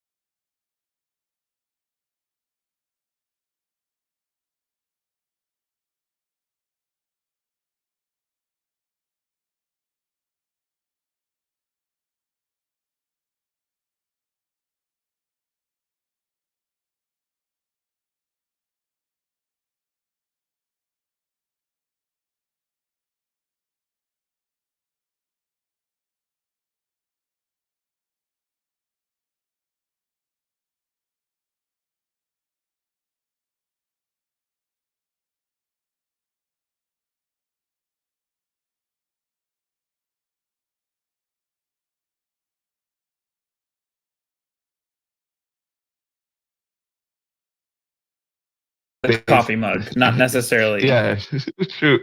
Oh yeah, let's let the coffee cup is yeah, okay. So yeah, let's stop talking about this project and let's stick with a coffee cup. So they claim that God looks like a coffee cup, and so they have this claim, and this claim is based on knowledge they acquired, right? They know what a coffee cup looks like, and the similar experience that you're describing. Yeah, they recognize God as a coffee cup because they know what a coffee cup is. Before meeting God, they knew what a coffee cup was, right? If they didn't know what a coffee cup is, they wouldn't be able to describe to you what God did look like. Am I clear? I mean, yeah, this is getting semantical and fun, but they're both drinking containers. They have similar in that regard. Yeah. Sushi, I'll let you. Interesting to yeah, no, I just sorry to interrupt you guys. I thought that was maybe a good pause there to stop. We have another person that wants to come up on stage. So Luke, if you're okay, if we can bring them up. Thank you so much for joining it. I really appreciate you coming up here. And maybe next week we can explore some more coffee cups. Yeah. Yeah. Thank you. Bye bye. Hey, there it is. Thanks, Luke. Oh well, that was wonderful. Luke is so interesting to talk to all the time. I really appreciate his willingness to come up. Right. But yeah, so again, to all those people watching, feel free to come join us, talk to us. Just raise your hand, click the link. There is a pinned link in the Street Epistemology chat for the YouTube channels. If you guys want to give us a subscribe and watch the streams in the future, or share them with your friends. If you think that people believe things for not good reasons, send them our way. We'd love to talk to them. Because I certainly know that I believe some things for bad reasonings and need to have them questioned, right, David? Nah. Me neither. No, you don't. No. No, yeah, it's all good. I think it's a great exercise to understand how we get from point A to point B, and not just say point A and point B. I mean, point B is right, and I think it's good for everybody to explore the methods, because a lot of times we talk past each other. A lot of times we're just kind of arguing, points and points, but we're not really working together as a team to figure out how we can get to the answer. Yeah, and that is the thing about street epistemology, like you said, we like to use collaborative language to work together to try to find out if this particular belief is true. Because if the person that I'm talking to when using like street epistemology, this particular method, if their reasons are good, I should maybe think I start believing that too, right? And if not, then maybe drop that belief. I don't know. Yeah. All right. You ready for the next caller? Yeah. Do you want to SC this one, or you want me to take this one? Is this the multiverse one? Yeah, the multiverse one. I've got some questions, but you're welcome to roll with it. It's up to you. Yeah, go for it. I love it. All right, Dima. Hello, friends. You. Hey, Dima. Hey. What's up, David? All So, right. while waiting, I thought of a couple more questions, but multiverse is cool. We can do that one. It's up to you. What's something that you're interested in, something you're passionate about, or at least something Well- that you think would affect your life if you found out better or worse. Right. For So it. I'm pretty convinced of the multiverse, and I don't think talking about it will change my mind. But there's another thing that's related that probably I could change my mind on, but I'm not sure. It's the B theory of time. How it's like eternalism versus presentism. Does the future already exist? Or does the now only exist and the future is created and the past is destroyed? I don't know if you guys are interested in that. I like talking about those kind of things. I don't know how much they can be explored on. Right. It's we can't do empirical things. We can only do Yeah, it's kind of Logical analytical analysis. discussions. Yeah. In that case, let's just do the multiverse then. And I'm interested. I just don't think you're going to be able to change my mind. That's all. I don't know. Hey, with try street it. epistemology, we don't try to change your mind, right? We like to get to your reasonings and have you test whether you think your reasons are good for that conclusion. Yeah. All right. Let's try it then. Yeah. So should I start or should you guys start? Well, how about you define the multiverse? Right. Well, I read this book. It's called Our Mathematical Universe by Max Tegmark. And in it, he proposes a hypothesis that says, okay, so we found, let's say, a law of physics, right? And the law of physics just happens to be a mathematical description. Well, there's more than one mathematical description that leads to a universe. So maybe every single mathematical description of a universe is real. And I read that and I was like, genius. You're a genius, Max. I'm going to believe that.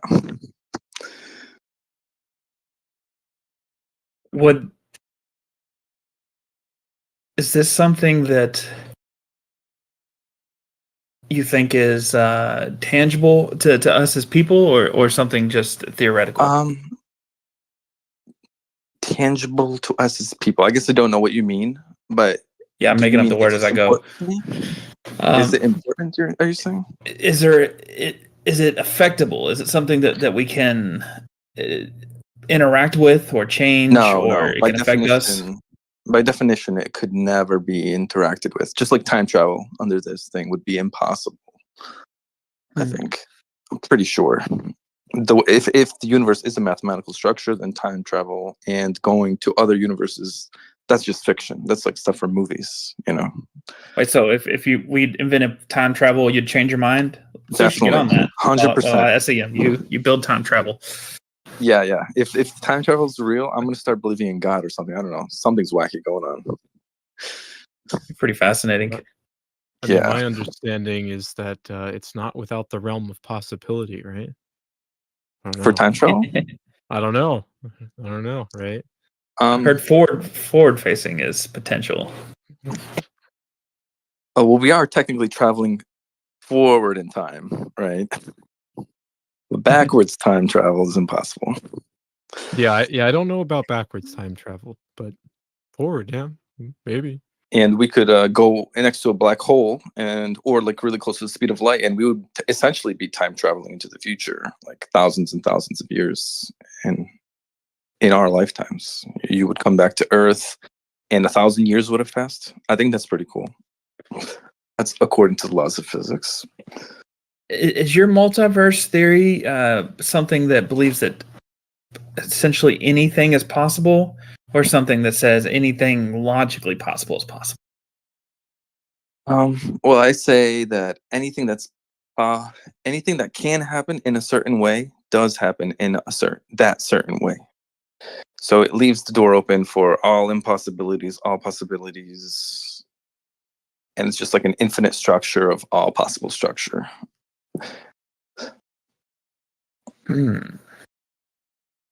That I would think be we just like my. accidentally stumbled into the B theory of time on accident. Yeah, I mean it's connected. They're definitely help each other out, these two things. And of course, I believed in the B theory before the multiverse. It just always seemed logical to me. Like I can't understand the universe just ceasing to exist, and like the past disappears and the future comes into existence. I don't know. That sounds magical to me for some reason. There's a book about time-eating creatures. They made a movie about it. You got to check it Langoliers? out. The Langoliers, yeah. I have it on YouTube right now. I'm literally watching that. That's fun. It's great, isn't it? I love that miniseries. Philosophy is so interesting to try to do street epistemology on, because it's maybe not possible, but you guys can try, because I thought you were going to go down the road of like, is this important for us as humans, right? But you said there. It couldn't affect us, and so I essentially read. I should have asked that, honestly, but it seemed to me that you were answering. This is just fun to think about. Well, but I shouldn't assumed. Tell me, is this important for us as humans? Well, it gives me sort of like a refuge against existential dread, and it gives me an answer to my whole family, because they're like Christians, right? They're like fundamentalist Christians, and I never thought they were correct. But being an atheist, I couldn't tell them where the universe came from.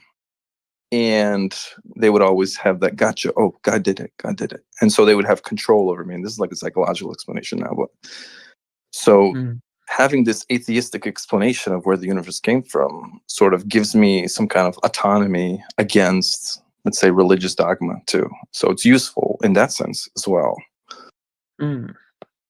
Is that a good reason? It sounds like a practical reason for your life there. I can see that. Right. Do you think? Go ahead, Sushi. I'm all over the place. Oh no, that was good. So what would the world look like if the multiverse was false? I would have to probably believe in a god, because yeah,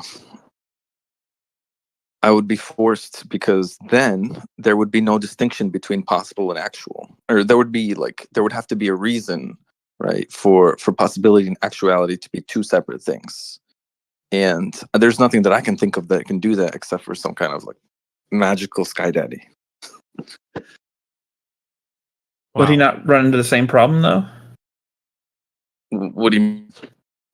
I mean, for something to have free will, wouldn't they also have to have an ability to actualize things, as opposed to it being internally existent? Would God have that problem? I mean, it feels like it's just kicking the can down the road. Maybe I don't know. It would be a worldview that could explain less and more is mysterious, and I would just like say like, I don't get anything. I'm not even gonna try. This is like the placeholder for these ideas. It would be a much less thorough worldview, much less logical. Like I could conjure up fireballs from my hands in that world, I think, which is not the world we live in. We don't live in that kind of magical world.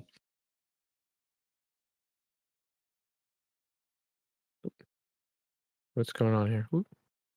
Oh, So, I don't know if I quite heard the exact reason, and it may have just been I missed it. What was the reason again why you believe the multiverse is true?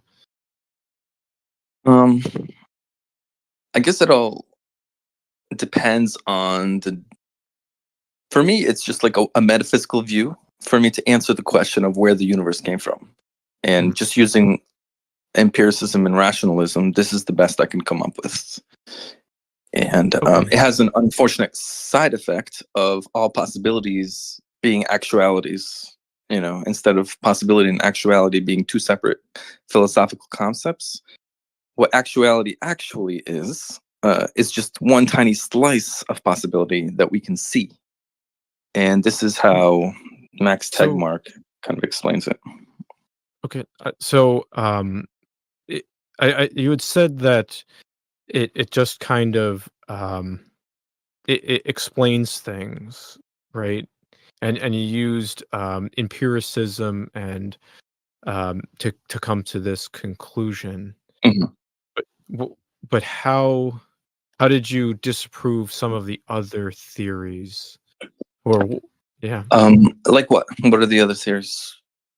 well, that this is like the only universe, right? Or the big um the collapse or the big expansion, right? The universe always is and always will be, right? Well, I'm working under the assumption that there's a law of physics. Um, every physicist that I know of sort of looks for that equation is going to explain the universe. It doesn't matter what the universe looks like, it will have a description. And that description, I'm assuming, will be not like the only possible description. There are other possible descriptions. So what separates our description versus another possible one? You know what I mean? Like, why does the universe have the law of physics? I think this is the only easy answer for that. The only easy answer for that would be like every possible description of a physical universe is real. If this is the one of the only reasons that you could think of for the explanation of the universe, does that make it true? No, it's just I'm guessing, I'm just guessing at what could possibly, some kind of story that makes it make sense to me. Having an answer like. So how confident are you that it's true? Let's see. Right now, I'm guessing I'm around 70 to 75% at this moment. So if you're not really sure that is or what why aren't you higher or lower in confidence? Yeah, good question. Well, funny thing. Last week I was like way more sure, maybe 80-90% sure. Just missed it. Yeah. And I'm going down in the surety, and basically I'm part of this small group.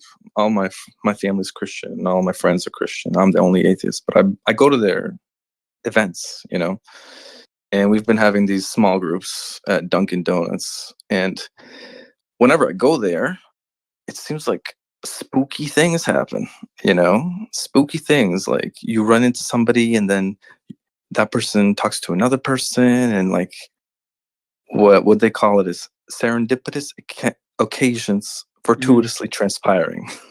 Right. And it almost feels like Sorry, that was a fun phrase.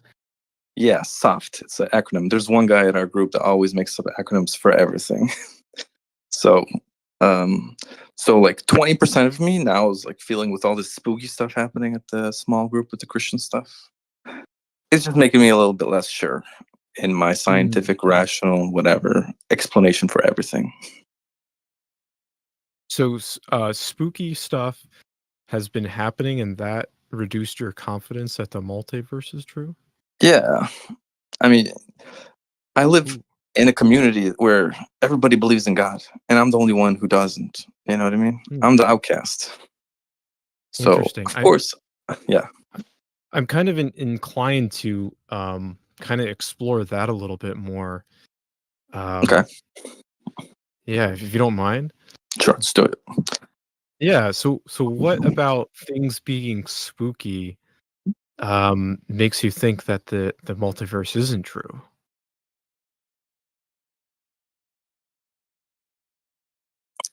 I always, well, it leaves open the possibility that I'm wrong about everything, and a God actually does exist, and there is some kind of divine plan. And I'm not actually, I'm not privy to it. I don't believe in it. I don't see it, but it is there, kind of thing. Something unseen. Hmm. Okay, so if I heard you correctly, it's not really that it's a reason to lower your confidence. It's just that like you're kind of like humble to the idea of that you could be wrong. Is that what you're saying? I mean, let's. If I told you the specific events that were Mhm. spooky, let's say, um, so I went to that group. First of all, me going to that group, like I just started a month ago, was completely random. I did not expect it. Um, my old classmate from 15 years ago, who sat with me in one class of English class when I was in like ninth grade, called me randomly. I don't know how he has my number, and he invited me there. Okay, that's the first thing. Then, like I'm in a tough place in my life, I guess, because I got hurt at Amazon. But all of a sudden, I play guitar, so he asked me to teach him guitar. Okay, I start teaching him guitar. Okay, then he like tells another person and another person. Now I started like a little guitar school. My own business. This is great. This is awesome. I'm making money doing something I want to do. Nice. So that's spooky. Okay, and he's like totally religious. So, but he also doesn't like look down on people like other Christians do. Like if you're an atheist, So you're an outcast. what makes something spooky? When you say something is spooky, what do you mean by spooky? Kind of mean like it's completely random and it's very fortuitous, and it wouldn't have happened if like a series of other unlikely events didn't also happen, and it's extremely beneficial. And why is it only happening around those Christian people? You know what I mean? Why is it all to do with this group? So that's the spookiness.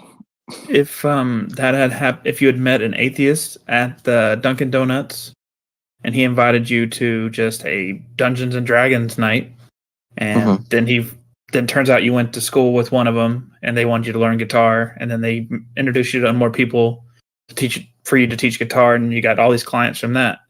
Would that lead you to raise your confidence in atheism? Non-God belief? Yeah. Yeah, I think so. I think it would. Because then it would disprove Would that be similar that spooky? I wouldn't call it spooky. Why would that not be spooky, and why is the other one spooky? Well, the Christians, they do everything spooky. They pray spooky, they talk about the spooky. It's all spooky from A to Z. The whole group is about spookiness. You know what I mean? That's like the Christian aesthetic, let's say. And if of course the other question, if a Hindu or a Muslim group, similar events happen there, you would lean more towards their god, or? I guess so, but it might just point to some perennial god where he doesn't care what religion it is. It's just like, it's like it's a different name for the same person kind of thing. It might just point to something like that. But the funny thing is, here's the funny thing. I'm an atheist, but I say stuff like "thank God" and "God bless you" and stuff like that, and I kind of mean it. I don't know. It's sort of a paradox. But as an atheist, I sort of pray for stuff, and I still get it. Do you know what I mean? So if there is a God, he does not care if you say you're an atheist or not, right? And he gives you stuff. He does not care. You can say you're an atheist and still ask for stuff, and he'll still give it to you. And I've been bringing this up to the other people at the group, and I'm not sure if that's really doing anything. You think if you got 100% confirmation that God wasn't real, you would still have this kind of optimistic prayer that you ask of the universe and good things happen to you? You know, it's probably just like a placeholder for the unknown. So if I had perfect knowledge of the world, then I wouldn't believe that God is real. But since I don't have knowledge, I just simply hope for stuff, and it either happens or it doesn't happen. And when you hope for stuff to happen and then do zero effort to make it happen, and then it happens, that feels spooky.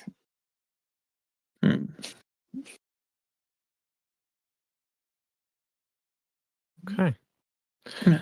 I think. Do you have any more questions, David? I think we're good. That was good. I appreciate it, guys. I'm sure somebody else wants to come up. Yeah. Enjoy the talk. Thank you for it. I'd be interested in more exploring more about this. Maybe next week if you're interested. Next week. All right. Yeah. You got it. Yeah. All right. Hey, Peace thanks out. again. Bye bye. Yes. Thanks too. Okay. That was really really unique, from multiverse to spooky. Yeah. Sometimes you never know where you're gonna get, right? And I love the humility, right? I moved my position, and I could be wrong about things. Yeah. Yeah. And I'd be interested to hear just more about his, optimistic looks on life and what he thinks is important for people to think or believe. Next week. Certainly. Yeah, next week. Next week. Yeah. So tune in for that. Next week we'll be doing this same time, same place, same day. Well, same day plus 7 days, of course. Because we can't go back in time. I think we explored that. All right. I think Hacksaw is our next caller. Yeah. Let's go ahead and bring Hacksaw up.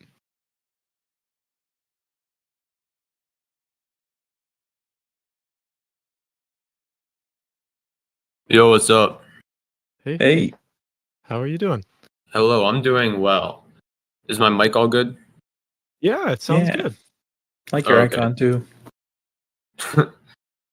Okay, so I'm a libertarian socialist. I'm a big fan of freedom and democracy and equality. And that's my position. I also believe in lots of progressive policies and things of that nature. So wherever we want to go from there. Well, is there any particular belief that you have about one of those things that you're really passionate about, that you're 100% sure is true? 100% sure is true? I guess I don't usually say 100% because I don't think it's possible for me to see all pieces of data. But one thing specifically I've been talking about more is I'm a big fan of universal basic income, which isn't necessarily socialist, but it seems like a very good first step, in my opinion. So something of that nature, but there's also other things. If you wanted to go into specific policies, I don't know exactly how this works, but Yeah, I mean, we could start with that. So, would it safe to say universal basic income is good for society? yeah, I think that's a pretty safe assumption. At least all the data points me to that. Okay.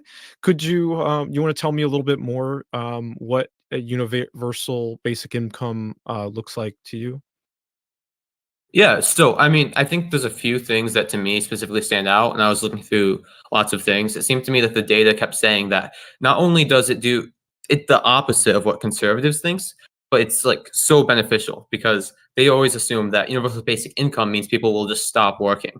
But in the studies we've seen in, for example, Denver did a thing. There's been Australia, not Australia, Alaska. We've seen these studies that have told us that it actually increases the amount of people that are employed. So the unemployed people, now that they have this small boost, can now actually go and get a job. It's kind of like a first stepping stone. They're like, I have this money, and now if I go get some sort of job, I'll actually be able to afford rent. I'll be able to afford a much more things. But if they beforehand and the systems that we've set up now, it seems to me we're almost disincentivizing them because it's such a huge jump to go get a job, and now they might lose some programs, they might lose some benefits, or even so, now that they have the job, they still can't afford the rent they need to in the city that they are at. So it almost seems impossible to them, and they're sort of stuck in a sense. And to me, it seems that UBI sort of bridges that gap that allows them to escape being stuck, in my opinion, as well as also just being a good safety net overall. Okay, yeah, it sounds like you've done a little bit of reading into this, and you said that there's have been some studies that have shown the effects of universal basic income. Um, like, how confident are you that this is in fact a good thing for society? I am fairly confident. I mean, I don't want an instant, like, all of a sudden, universal basic income throughout the entire United States of America, which is where I live. But I think it's pretty safe to say that we can slowly start to roll this out in more cities, and just doing this UBI. I mean, there's other programs which I could also see happening that would also be good for me to see, that I'd like to see. But UBI seems definitely beneficial. I'd probably say 94% maybe. I don't know. If I had something that showed opposition to what I've been saying, then I'd probably lower it. But Okay, so that's pretty high, but is there anything that would increase your confidence that it's a good thing? more data. So, I mean, the studies that I've sort of mentioned, there haven't been a huge number of them. It's been happened in a few cities with a few thousand people. It's not like a massive scale, but if we could repeat that over and over again, that would 100% increase my confidence. But right now, I mean, I'm confident that I want to see it happen more, which is what I'm fairly certain. Yeah, that I want to have it happen more. Is there something that would like lower your confidence that this is a good thing? Yeah. So, based outside of just economic theory that I might not be familiar with, that for some reason would disincentivize it, which is kind of hard for me to pinpoint. But if it was something specific data wise, it would just be all of a sudden now people I just start quitting their jobs. I don't know. It'd have to be something weird that would show up that would be unexpected. I don't know exactly what it'd be, but if something went wrong when we started expanding the policy, then yeah, I would say that that would be wrong or something we shouldn't do. How do you go about like measuring how good universal basic income is or isn't for society? How good it is or isn't. Yeah, like Well, how I would we be think, able to like yeah. measure? Yeah, yep. Yeah, how it would be measured? Well, I Mhm. think a few things are good, which I mean, one of the things that studies do is just reported happiness, which I mean, it's not perfect. I don't think it's spectacular, but it does show that people do have more sense of hope, which a lot of the things that causes people to be stuck is that sense of hopelessness that a lot of people experience when they're either homeless or losing jobs or just in a spot where they can't really even take risks because they feel that maybe if I go take a risk or do what I actually want to do, then I'll just end up in a very bad spot because I can't even afford what I need to afford anymore. But what specifically? I guess it's just a lot of the things such as employment rates seem like something good. Affordability of house. So if they can now afford basic necessities such as like food, housing, that seems good. I don't know. It's like the thing is though is it seems good by the fact that they have money and that people can afford things that they not want and enjoy. So that seems something that's inherently beneficial, but it'd have to be more or less that there's things that are opposing it, if anything. If that Mm. makes sense. Like I think it'd be hard to say that people having money would be a bad thing. Like there's obvious benefits for the people that get the money, unless there was something that opposed that. So unless you want, I think that's kind of what I'm saying. That it's good unless there's something that shows it has some negative effect. Mhm. So if there was a person that they looked at a bunch of studies and they said that it doesn't create jobs and it actually it, disincentivizes people from buying houses or stuff like that. Would how would that change your mind at all? What do you mean by doesn't create jobs? I mean, I was talking more about employment rates. Like, are you thinking that Okay. it sort of makes the market close, or what are you exactly saying there? Yeah, I'm sorry. I think I missaid what you said. Or that they said that it didn't increase employment rates, that it did decrease them. Would that change your mind then? Yeah, so it'd have to be dramatic. Like, if it was like a small amount, I mean, I think if you saw like a small amount decrease in employment, depending on the scale that we did it, I think that'd probably be expected at some point where people might retire earlier now or whatever, or various things of that nature.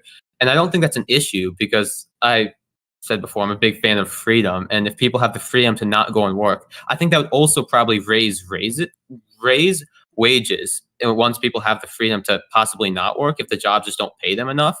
So now there's much more incentives for corporations to actually pay people more as well.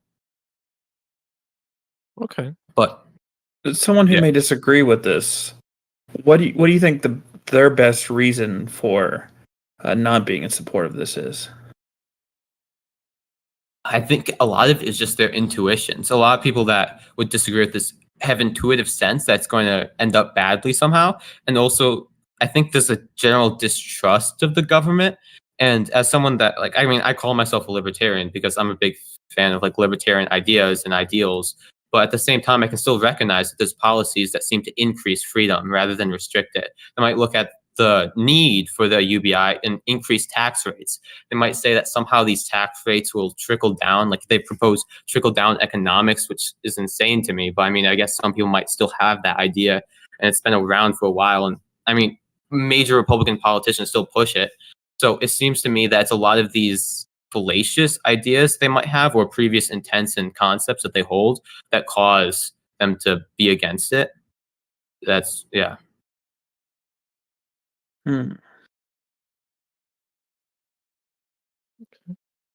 Why is this like important to you? This is important to me. I guess it would be more just the general welfare of people. I think a world where there's more people that can be happier and live better lives is a world I want to live in. So I guess that's the main reason to be important to me. All right. Yeah, I think that was very interesting. I don't know that I have any more questions. I'm trying to figure out a question regarding the people who disagree and their intuition you mentioned first. Can you give me just 2 seconds to think? I could explain a little more if you'd like. I would, and then I probably will have to move to the other callers too, because I can do this forever, and I appreciate your chatting. Yeah. So one of the things with intuition is that it's a lot of the things with UBI, they would be assumed unintuitive. Like the concept of that people now get money, now they're going to be lazy and they're all going to stop working. The people that are already homeless are going to be somehow more homeless. I don't know. But it seems unintuitive, the concept that now people will actually start working more now that they have money. But it's more or less the sort of, once they get over that basic jump, now it's like a threshold that makes it easier for them to go and be incentivized. But a lot of people have the intuitive, it seems intuitive that'd be the opposite would be the case, that once people get money, that they would go and stop working, not the opposite.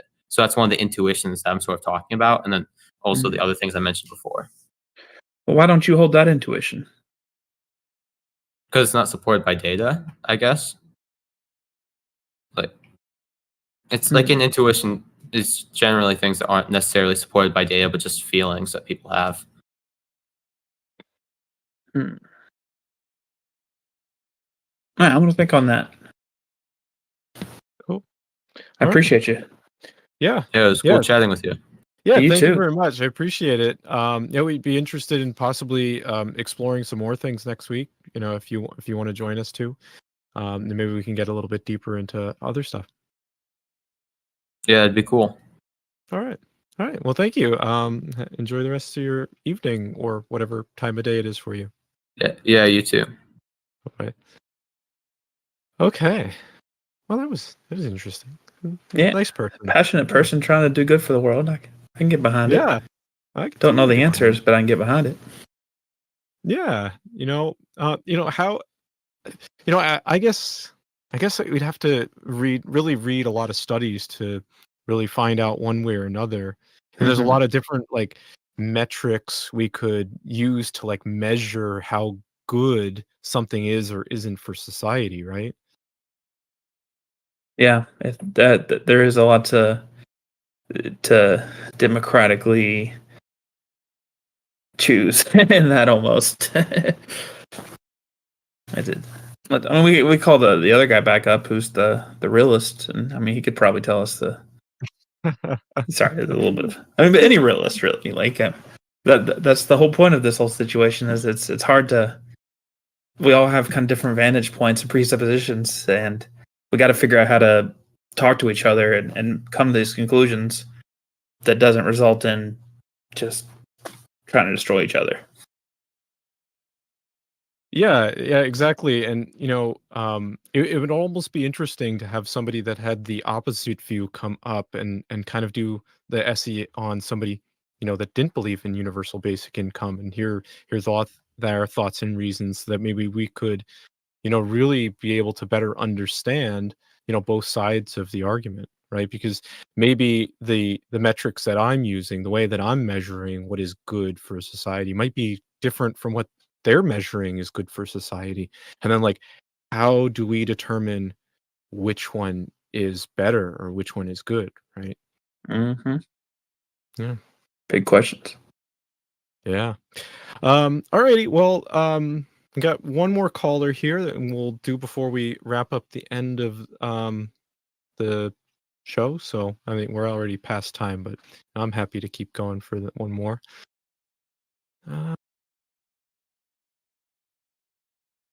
All right. Hey Hello, guys, hello. I'm hobo. um, I just heard you say you wish you had somebody from the opposite point of view of universal um, income, and your prayers have been answered. I will, Oh, I will gladly take that point of view for that. If that's what Brilliant. you care about, like I mean, we'll gladly talk about it. But don't feel like you have to. It's not a requirement by any means. It's something I feel really strongly about. Well, Well, let's go for it. I guess maybe to clarify my stance, I really believe in low taxes, like um, putting state and federal together and sales tax, nobody paying more than 20% tax. Mm. And how did you come to this conclusion? Um,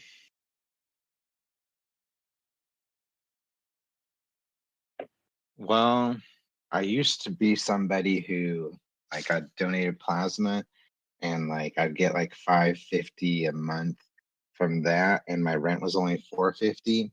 And I actually had a Tinder profile where I was trying to date a girl where we both could do like stinking the donating plasma thing, and maybe collect food stamps, and we'd be able to make out all the math done out for it, And but I had a religious experience, and believing in God did change my view on this. But the big reason now where I want low taxes is I put a lot of effort into the stock market. If I get to where I want to be, like let's say I make $1 million in a year, I would love to pay I wouldn't take out more than if I made 1 million, I wouldn't take out more than 100,000 for myself, and I would actually love to donate 100,000, to whatever charity. Um, but uh, with how federal tax and state tax works, I'd be paying over 40%. I'd be paying 400,000, and I know if I did donate 100,000, that would offset it, where I'd pay $40,000 less in taxes. But they take a big part of investing is reinvesting the money I make. And if they're taking a big chunk of my money, that's like that slows it down quite a bit. Mm. And and actually, If I believe in this so strongly. if I make my goals in the stock market, I'm actually going to move to the Cayman Islands where there isn't any individual income tax. Hmm.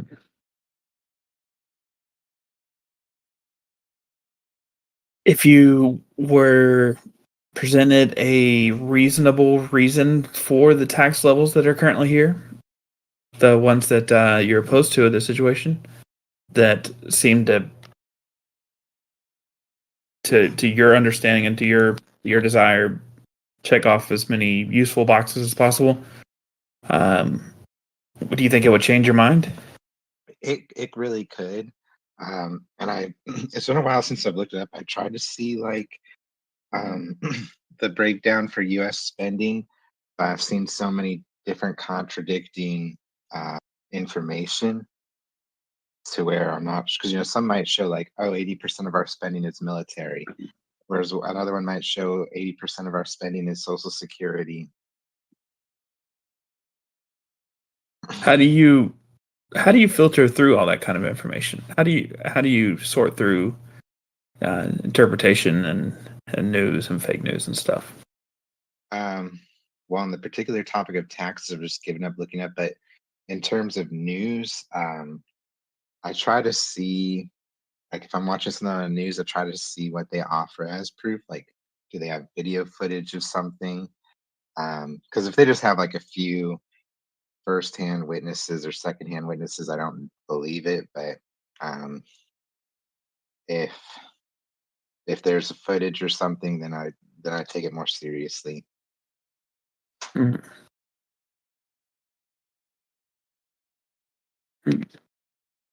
So, I wasn't quite following exactly what the claim was. Could you, or the belief was that you are against universal income, basic income, because it'll increase taxes? Is that Yeah, that's a good way to put it. Yeah. okay? Yeah, thanks for connecting those dots. Yeah. So why, or could you, hmm. Why do you think that taxes will increase because of universal basic income? Um, well, I mean, they have to pay these people somehow. And if they just print money, then we'll see like hyperinflation. Okay. So, the reason you think that the taxes will go up is because the money has to come from somewhere. Why is money coming from somewhere necessitate the taxes going up? I mean, how else are we going to pay these people? Hmm, that's a good question. How could we, right? Is there a way that we could have universal basic income without raising taxes?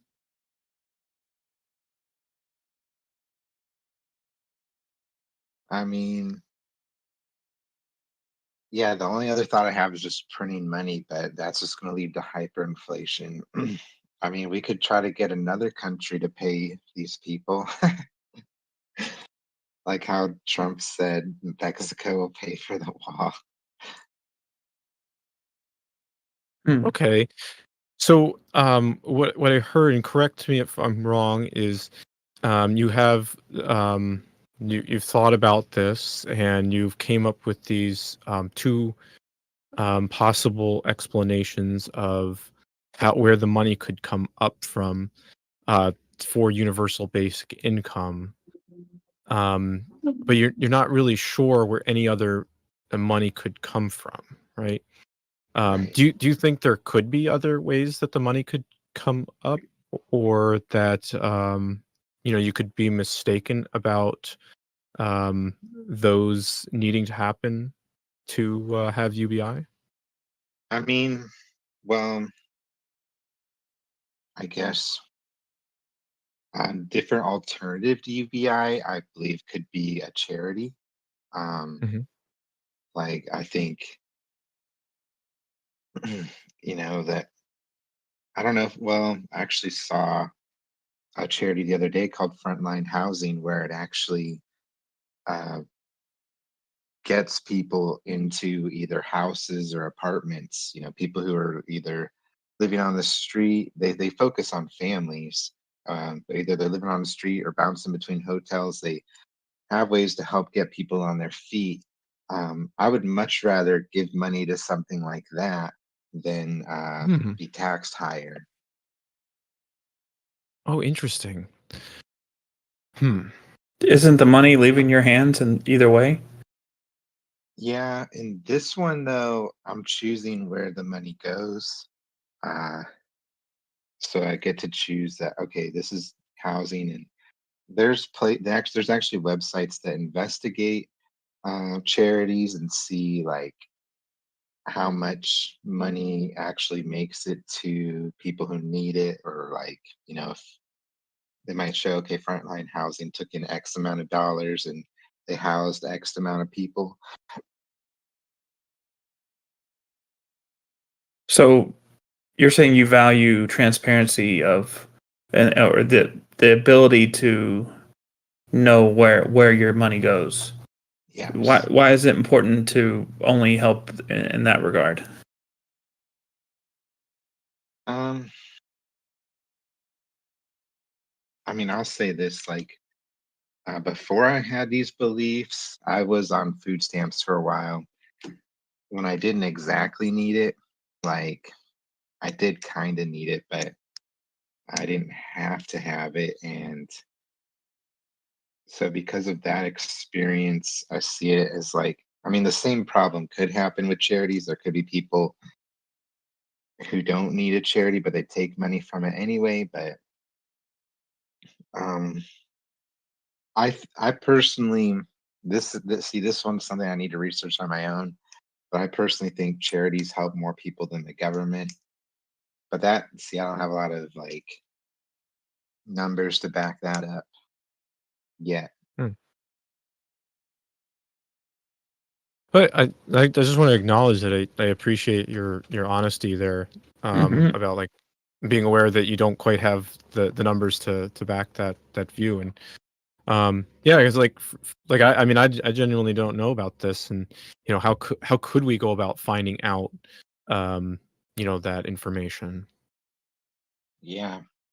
I do want to say this to kind of answer one of your questions too about you know, why is giving to charity better than giving to the government? Like my dream when I'm doing the stock market, I've had mental health issues. I've been in the mental hospital twice, and I would love to start a nonprofit that's just geared towards the research of mental health and all types of mental health, like even just people dealing with stress or anything.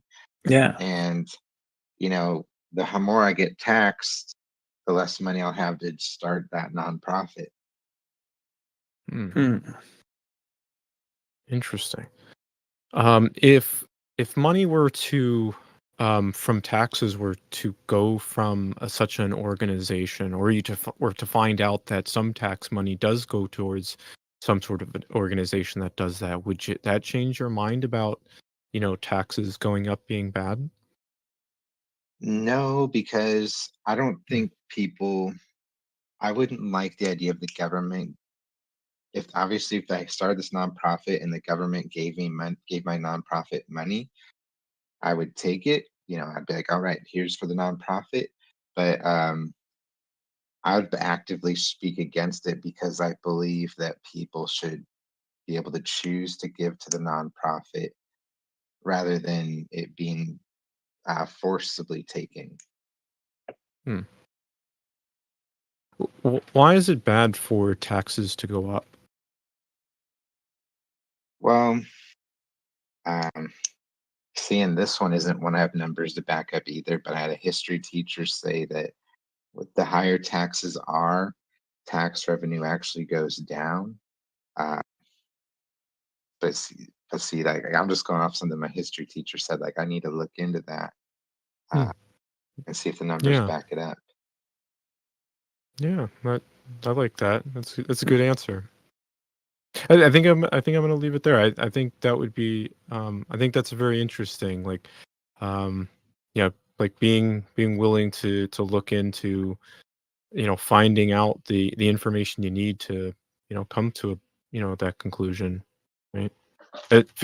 Maybe I'd be interested to have you come on next week. Maybe we could talk about this again. Maybe if you'd be interested in looking at it and seeing where you're at. I got one question, if you don't mind, before we pull that. If you could take all your earnings and put them into your charity of choice, and even though taxes still went up, there was like a loophole for you in that regard. If you're going to charity, you would pay less taxes in that way. If that structure changed, would you still be against universal basic income?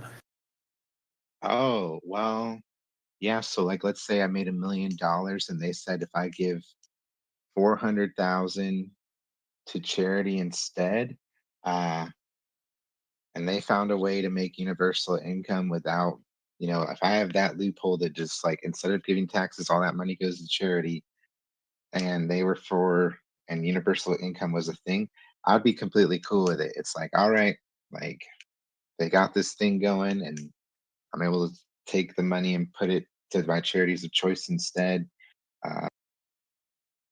Or even if they made it where the 20% thing where I paid 20% in taxes, then I have to pay another 20% to charity.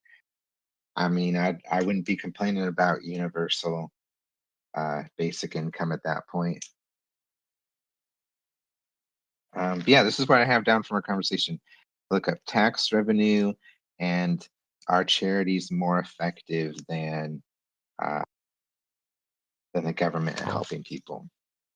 Yeah. Man, I love that. That really touches my heart. Like, this is like part of the reason I do things. Because I mean, I want to know, and like you doing this research, maybe come back and talk in the future, and maybe I'll learn something, right? Yeah. Rather than arguing with each other, we can come to better conclusions this way, I think.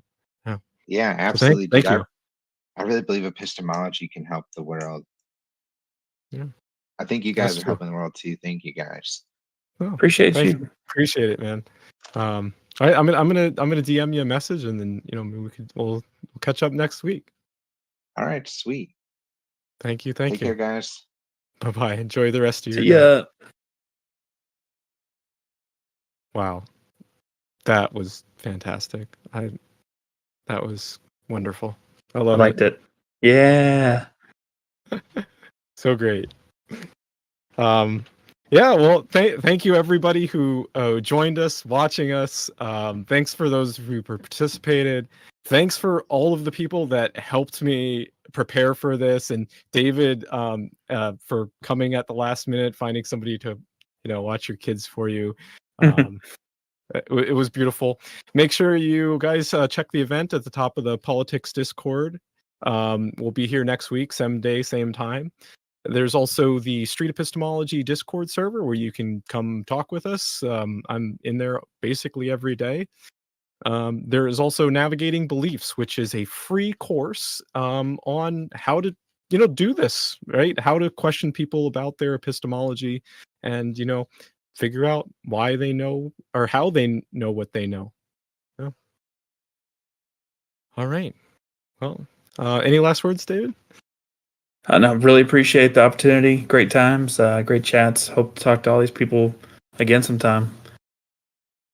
Delightful. All right. Bye-bye. Thank you, everyone. Thanks. Am I good to close it out now?